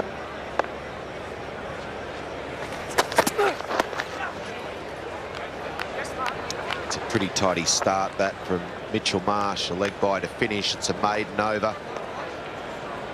It's 70 for 4. Coming in morning. Zampa's now, what, 4 overs, 2 for 6. England are struggling. You can just see it here. The wickets, the run rate is starting to creep up. How are you going if you're Zampa now? You've got Billings who can't quite pick you. Can't pick your wrong. How are you going to set him up here as a leg spinner? Well, at the moment, it's just more of the same from Zampa. I don't think he needs to try anything else. He's just got to keep bowling the same. At the moment, he seems to be all over Billings. Billings is not sure which way it's going. Don't strike again, Billings. How can he get away? You think he's going to try and go for the sweep. I think that's how he feels he can get off strike, as a sweep shot. So Zampa will be trying to target him, get LBW, a faster one straight. Most batsmen that can't pick the leg spin will go for the sweep. That's why I think Billings will try and sweep Zampa. Catch it! In the air. Good hand from Maxwell.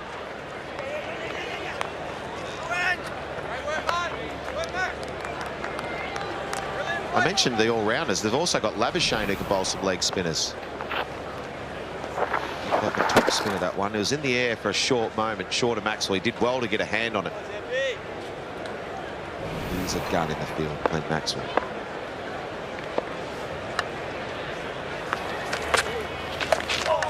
There's that sweep. See Zampa, the quicker one there from him as well. Billings actually played it quite well. He got outside the line of the ball, which made it easy. He didn't get stuck and his pad wasn't in the way. If that hit him in the pad, you'd feel that he would have been on his way and on his bike. It's good though, he's staying busy.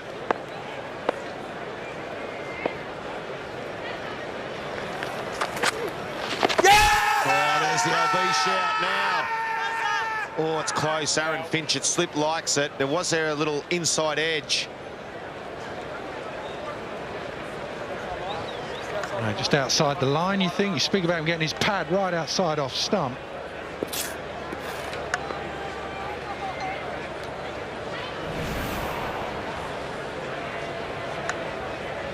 Nothing wrong. Maybe just outside the line, but that's how. You said, asked me at the start of the over, Keys, you know, that was how I fancied Zampa was going to try and get him. He's got to be careful with that sweep. You just sense it, do you? You just get the feeling as a bowler that you know what they're going to do. see them getting a bit jittery. Know that big shot is coming.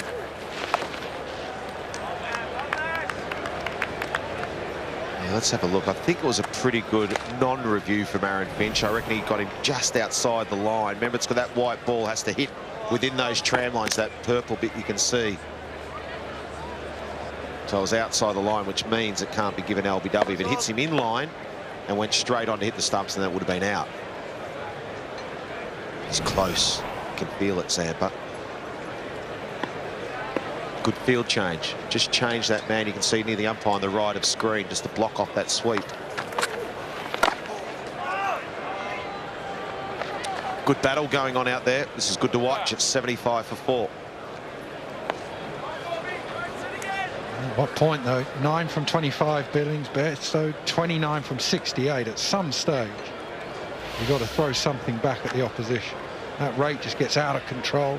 You got Stark to finish as well, one of the best death bowlers in the world. Knock from Maxwell, 77, was an excellent one. Same from Mitchell Marsh. They're in trouble, Australia.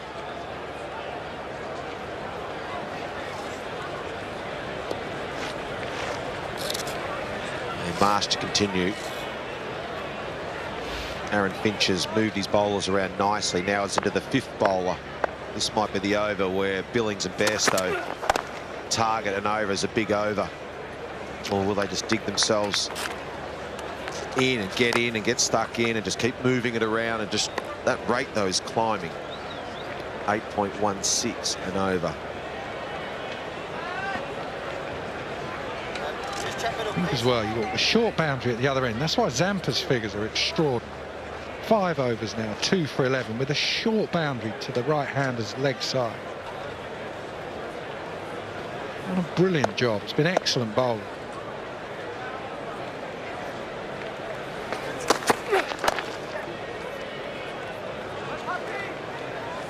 If you look at who's to come, you've got Moeen, Chris Wokes, Rashid, Archer, Wood. So Australia will fancy their chances. They can break this partnership. Look at that, Ali, Wokes, Rashid, Archer, Wood. Oh, Ali, we know how dangerous he is. Wokes have some good memories of batting here through the Test match. Rashid can bat. Archer's no slouch either. But if they have to get 9 runs and over, 10 runs and over plus, and against the quality of the Australian fast bowlers, you don't see them doing that. So it's up to these two to get that rate down, make it easier, but keep themselves in the game, maybe take it deep. But every now and then you just need that one big over to keep the rate manageable. If you don't manage it, as you say, Keys, it's get out of control, then it's just the game's too far gone.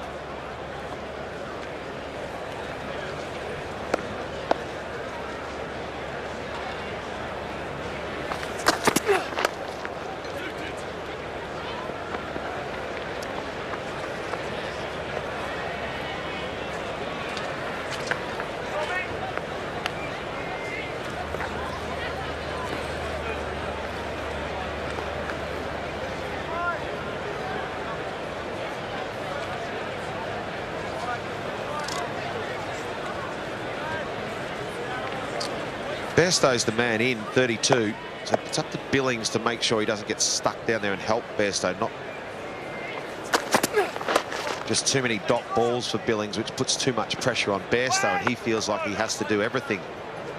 So it's up to Billings also to keep ticking it over and get the odd boundary. That will relieve the pressure on Bairstow. Where Bairstow feels like he's the man that has to do everything, and Billings is just knocking it around, and he might play a rash shot. The last boundary was in the 14th over. Just about 10 overs ago.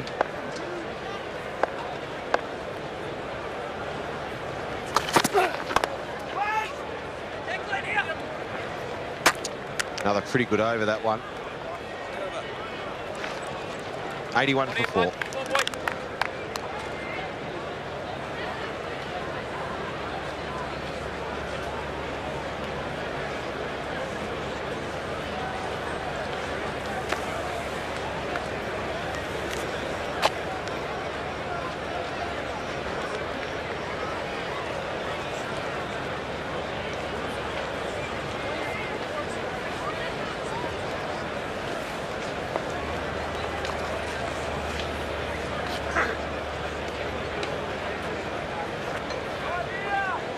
Well, leg spin to continue, Adam Zampa.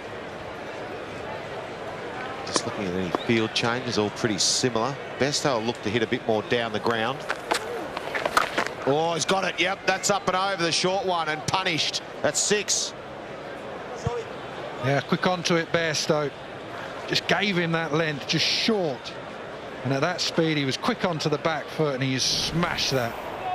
That bottom hand from Bairstow. Short boundary, but that is hit hard. Pressure release, finally. Taking a long time to come, that boundary. Yeah, now can England make this the big over that they need? 6 off the first ball. That's what most of the batsmen try and do, is get a boundary off the first ball of the over. Then they can knock it around for the 1s and 2s. That gives you the big over. So when you get a 6 off the first ball, now the pressure comes back onto the bowler. Will Bairstow take some more risk, or now will he just try and knock it round? Oh, he went for it. How did that miss the stumps? Can you believe it? Goodness me. Oh, I was waiting for the zing bails to go zing. Oh, just turned. It's about the biggest leg break he's bowled in the 3 T20s and this one dayer. Done what he's supposed to do, spin the ball. Oh, Johnny Bairstow's got him again. It's flat. This is the over. 3 big slogs in a row, 2 of them for 6 and 1 just missed the stumps. Here comes Bairstow.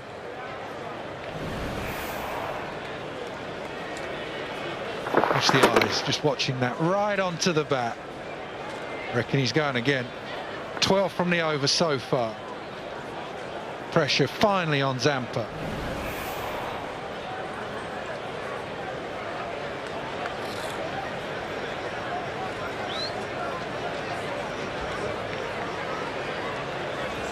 Well, we spoke about a couple of overs, though, didn't we, Keezy, about, I wonder if they're just going to look for one big over. What bowl are they going to target to get that big over to try and get the rate down? Get that boundary. Johnny Bairstow at the start of this over decided, right, this is the over that's going to go. He's got 6.6. I reckon he's going again. Oh, here's Johnny. Yes, yes, yes. Just the 2.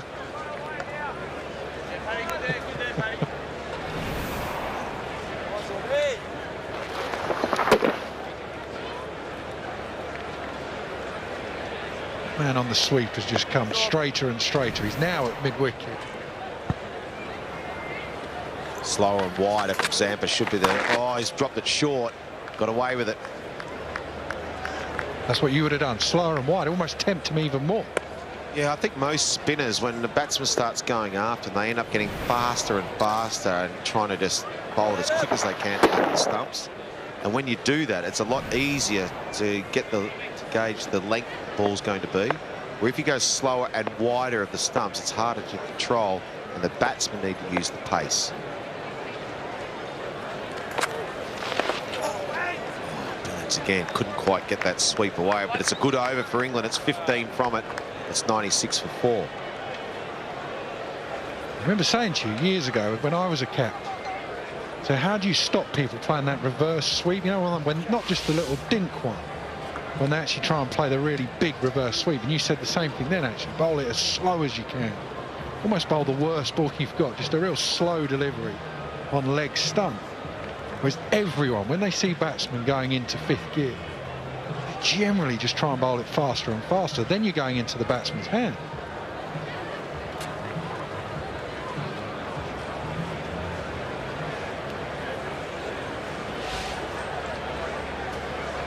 Right, this partnership now is building. 39 from 53. Bairstow 48.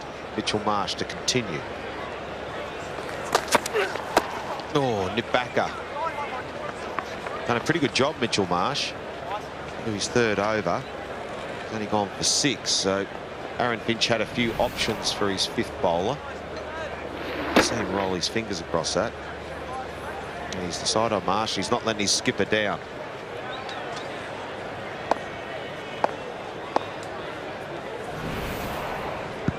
This big boundary, Bairstow can just play this end, even though it's Marsh. Take the risk at the other end.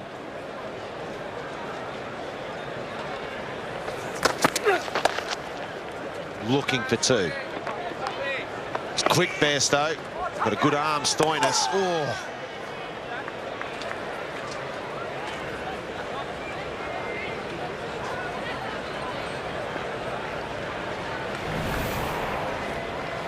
Yeah, that two brings up 50 to Johnny Bairstow. Well played. Excellent knock. Hasn't been at his fluent best, but he's hung in there for his team. He's doing an excellent job at the top of the order. And you feel like Johnny Bairstow is at the crease. There's still a chance for England.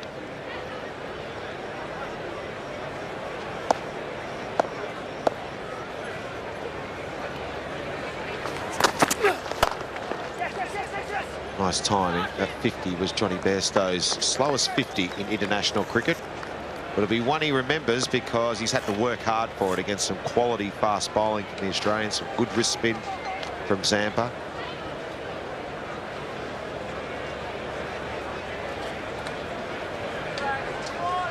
Tell you what, he might be calling for a hot chocolate or a cuppa because it's bloody freezing out there, Keith.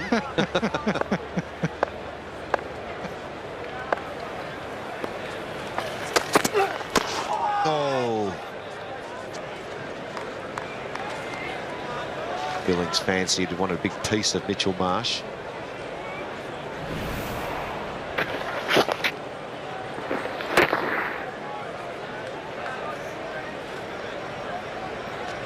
Same thing for Billings, really. He's got to start working out where his runs are coming from. Take the pressure off Bairstow. Bairstow shouldn't be the one all the time, as you said earlier, to take the risk.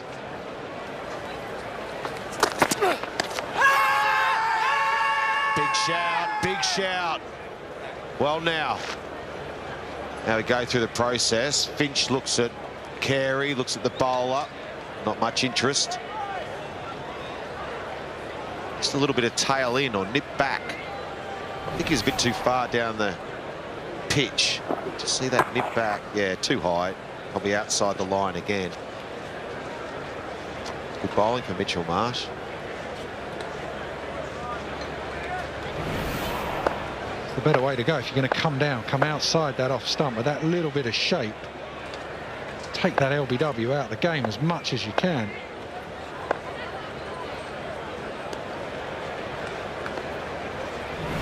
Let's have a little look at what was happening when we say outside the line. Once again, it's outside that shaded area we saw, so it shouldn't be given out. It's good bowling though from Mitch Marsh. Good over. Good bowling that from Marsh. 3 from it, 99 for 4. Well, slowest 50 for Johnny Bairstow in this format, but it's a very good one. Not been easy.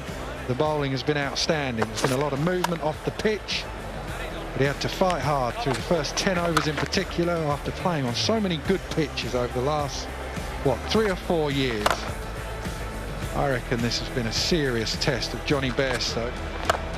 He gets England home from here, it'd be an extraordinary knock. So far, though, he's done it pretty well.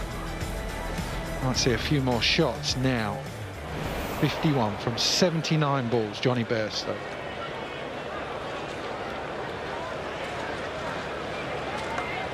Yeah, well played, Johnny Bairstow. Pat Cummins back in the attack. He bowled some good stuff early as well.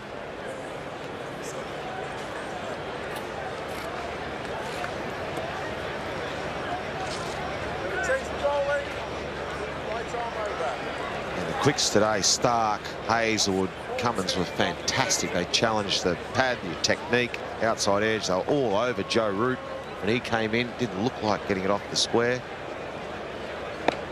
Just made it really hard for every batsman, the quickies. And Pat Cummins is steaming in.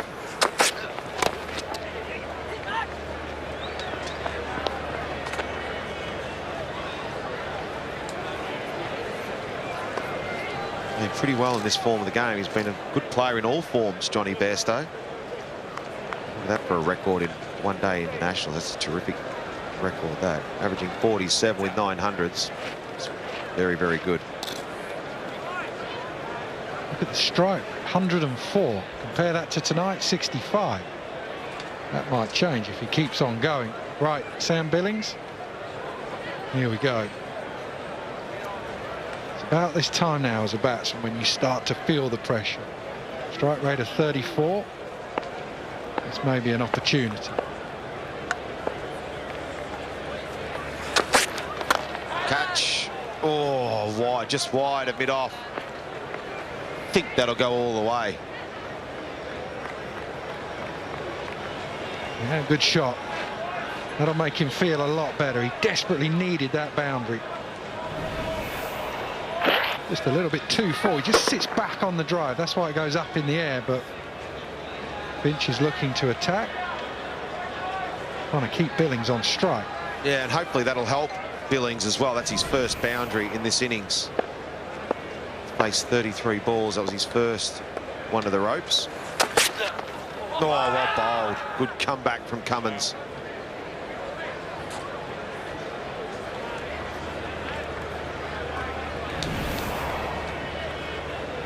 Still doing it.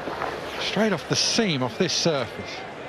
That has bounced. It's gone away with the angle in as well. Slightly like Stokes, who sort of leans up away from you as a batsman. So you feel like that angle in and then goes away.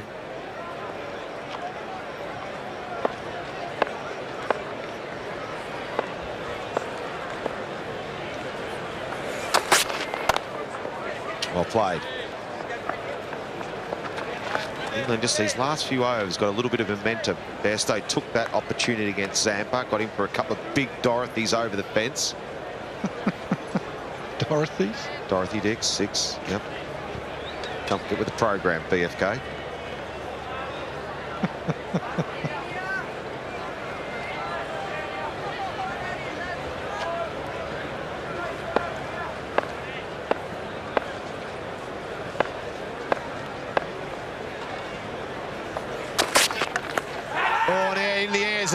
Just got over, might have been a glove from Billings. Is going to go for 4.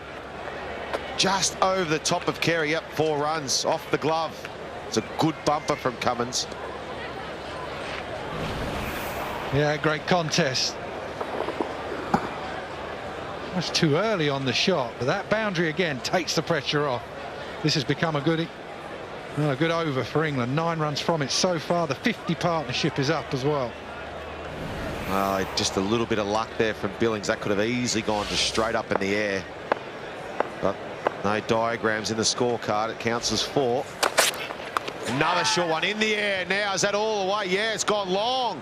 Top edge, gone for 6. And that's just gone in the windscreen of your car, Keezy. 114 for 4. There it is, my van. Oh, there's a gap. When you watch this ball, it goes all the way over to the top edge, and you can see the gap between the buildings.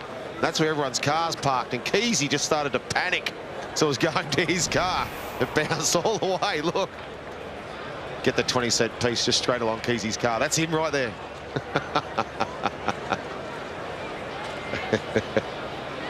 Well, Mitchell Marsh has to go and get the ball and then bowl with it as well. Give him a hand. I know there's no crowd, but one of those security guards could have threw the ball back, Keezy, surely. The bowler has to go and get his own ball. Yeah, we saw that earlier, though, didn't we? When someone hit one into the stand and the security guard got it, took his mask off to go and hand the ball back without touching it, and then at the last minute touched the ball. So then you have to clean it.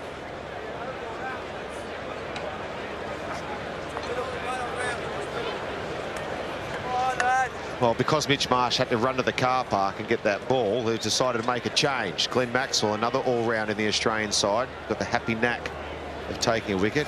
Won't have the best record with the ball, but golden arm. We saw it in the T20s when he came on. They easily pick up a wicket, just finds a way, makes something happen. I'd say that Bairstow likes the slog sweep. We saw that against Zampa, got him for a couple of big ones over the fence. Billings will try and sweep. And Bairstow, they both can use their feet too. Around the wicket, Maxwell. Oh, that's a wide. It's a shocker to start with. I reckon Billings will fancy the reverse sweep. He'll be desperate to get down that end.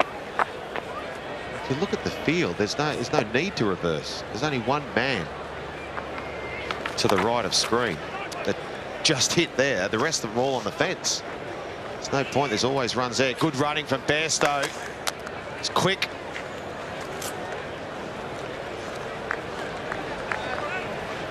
Surely this is one of these opportunities where you've got to put the part-time bowler under pressure. Maybe not Johnny Bairstow, he can just tick along. Sam Billings. This is his chance now. Yeah, and he's in. Billings is in now. 37 balls, 25. This is his opportunity to help his team get home. Bairstow's just started to change into third gear. England are getting a bit of momentum. Still a long way to go yet in this game. I reckon we're down to a last over thriller.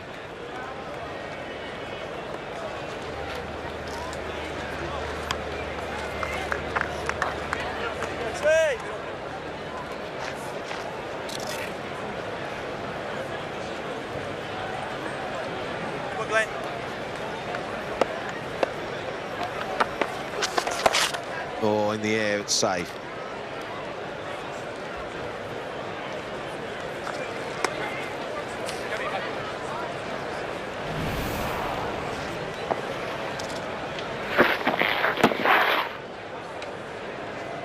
Whose dressing room you rather be in now, Keezy? You fancy England are coming back strong, or you still feel Australia in the box seat? No, Australia are favourites now.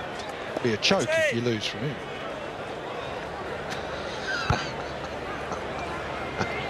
Yeah, good call.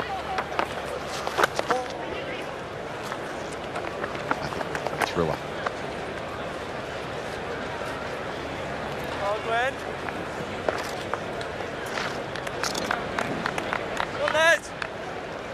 Let's have a look at WinBiz. What do they say? Australia 76% chance. That can change very quickly. That's Australia's to lose, Keezy. You're right. Well, we saw in that first game in the T20 series just there, Australia should have romped that game in easily. But couldn't get over the hurdle. This time it's with the ball. You fancy the chances with the ball and in the field maybe more than with the bat.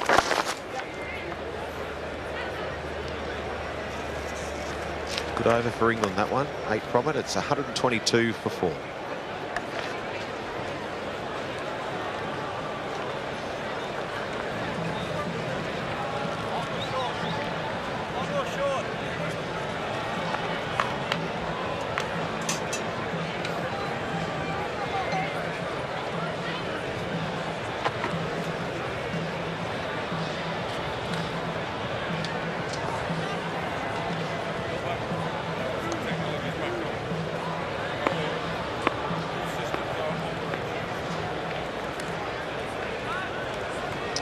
There's the match summary, but a good partnership building here between Bairstow and Billings. 65 in 72. England were very slow to start with due to some outstanding Australian bowling. Since then, once the partnership builds, the run rate comes down. We need to keep going for a while yet.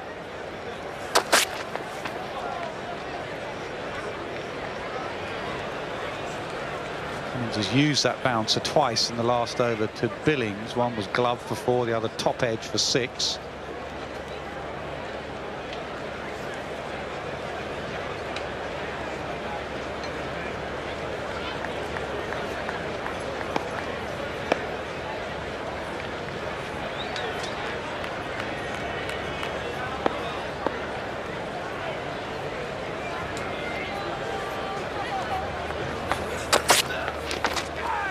And the short ball, so just about gets out the way. Attempted pull that he pulled out of halfway through. Yeah, I think he thought it shorter than it actually was.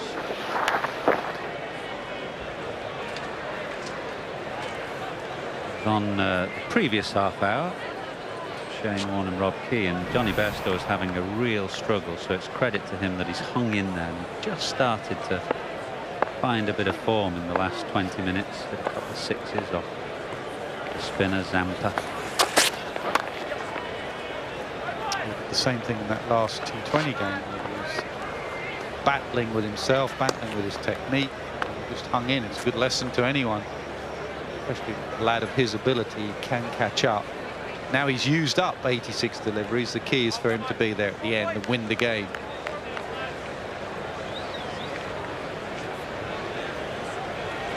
2 4s and 2 6s and 86 deliveries. Lots of dots.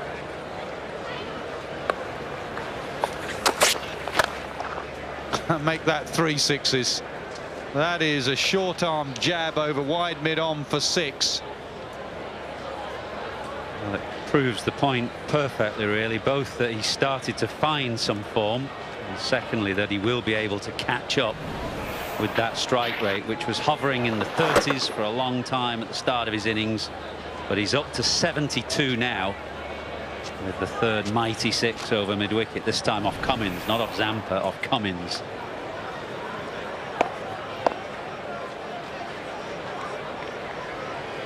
The first time now in this innings that Australia might have to just change their plan and change their pace.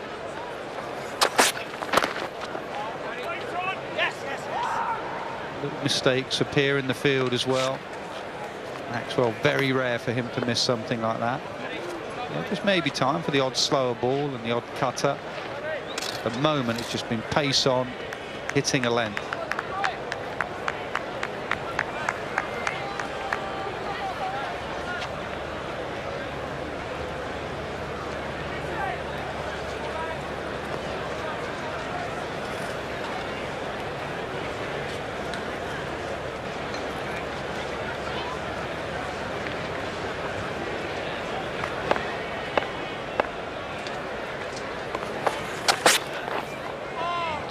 To the over. 9 from it, 131 for 4.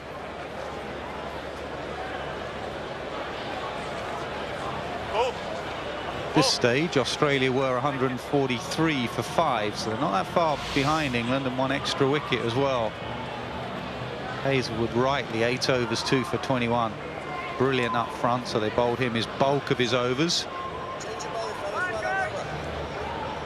Have to get 1 more wicket and then maybe go to Zampa. Moeen Ali in next.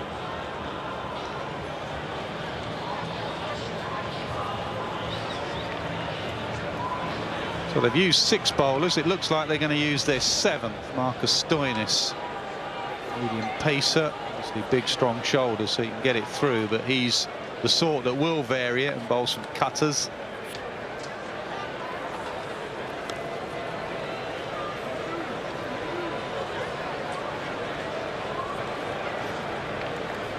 Buys you a few overs at the end if you can sneak through these extra bowlers, just in case someone doesn't quite get it right. Maybe Hazelwood will bowl length and disappear, so he's just trying to give himself another option. And it's someone that England could target. The run rate, required run rate's up at 7.8.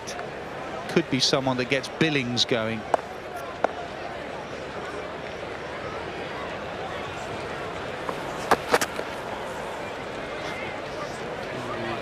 Wide.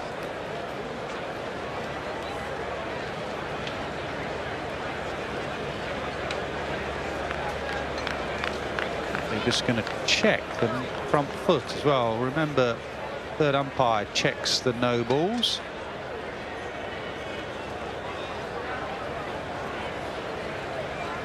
It is a no ball, so this will be a free hit. Yeah, well over. Starts with a no ball, now a free hit for Johnny Bairstow. He takes the option, he'll go out to the man in the deep. They'll run 1 and they should come back for 2. You'll get those runs. Well, sloppy cricket all round from Australia. First the no ball from Stoinis, which offered the free hit, and the drop from Labuschagne. Not that it counted, but did allow England to scurry through for a second. Landry took a brilliant catch, a similar catch early on to get rid of Josh Butler.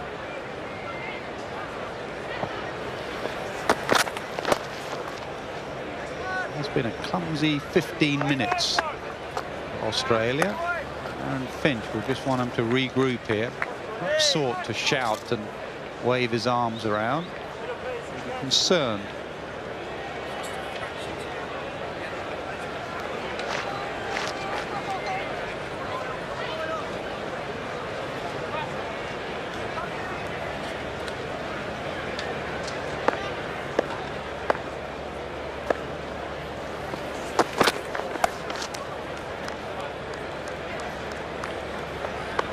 No!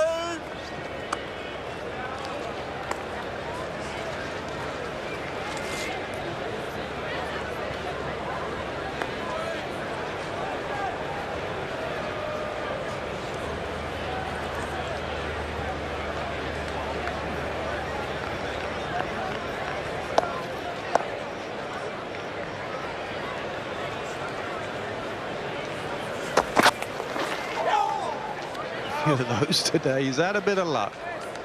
A number of occasions he could have dragged onto his stumps, but he's battling hard, he's fighting hard.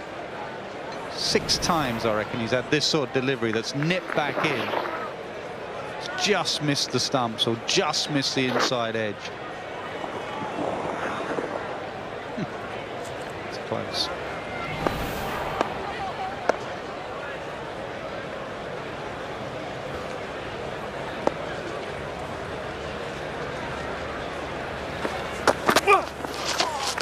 Again.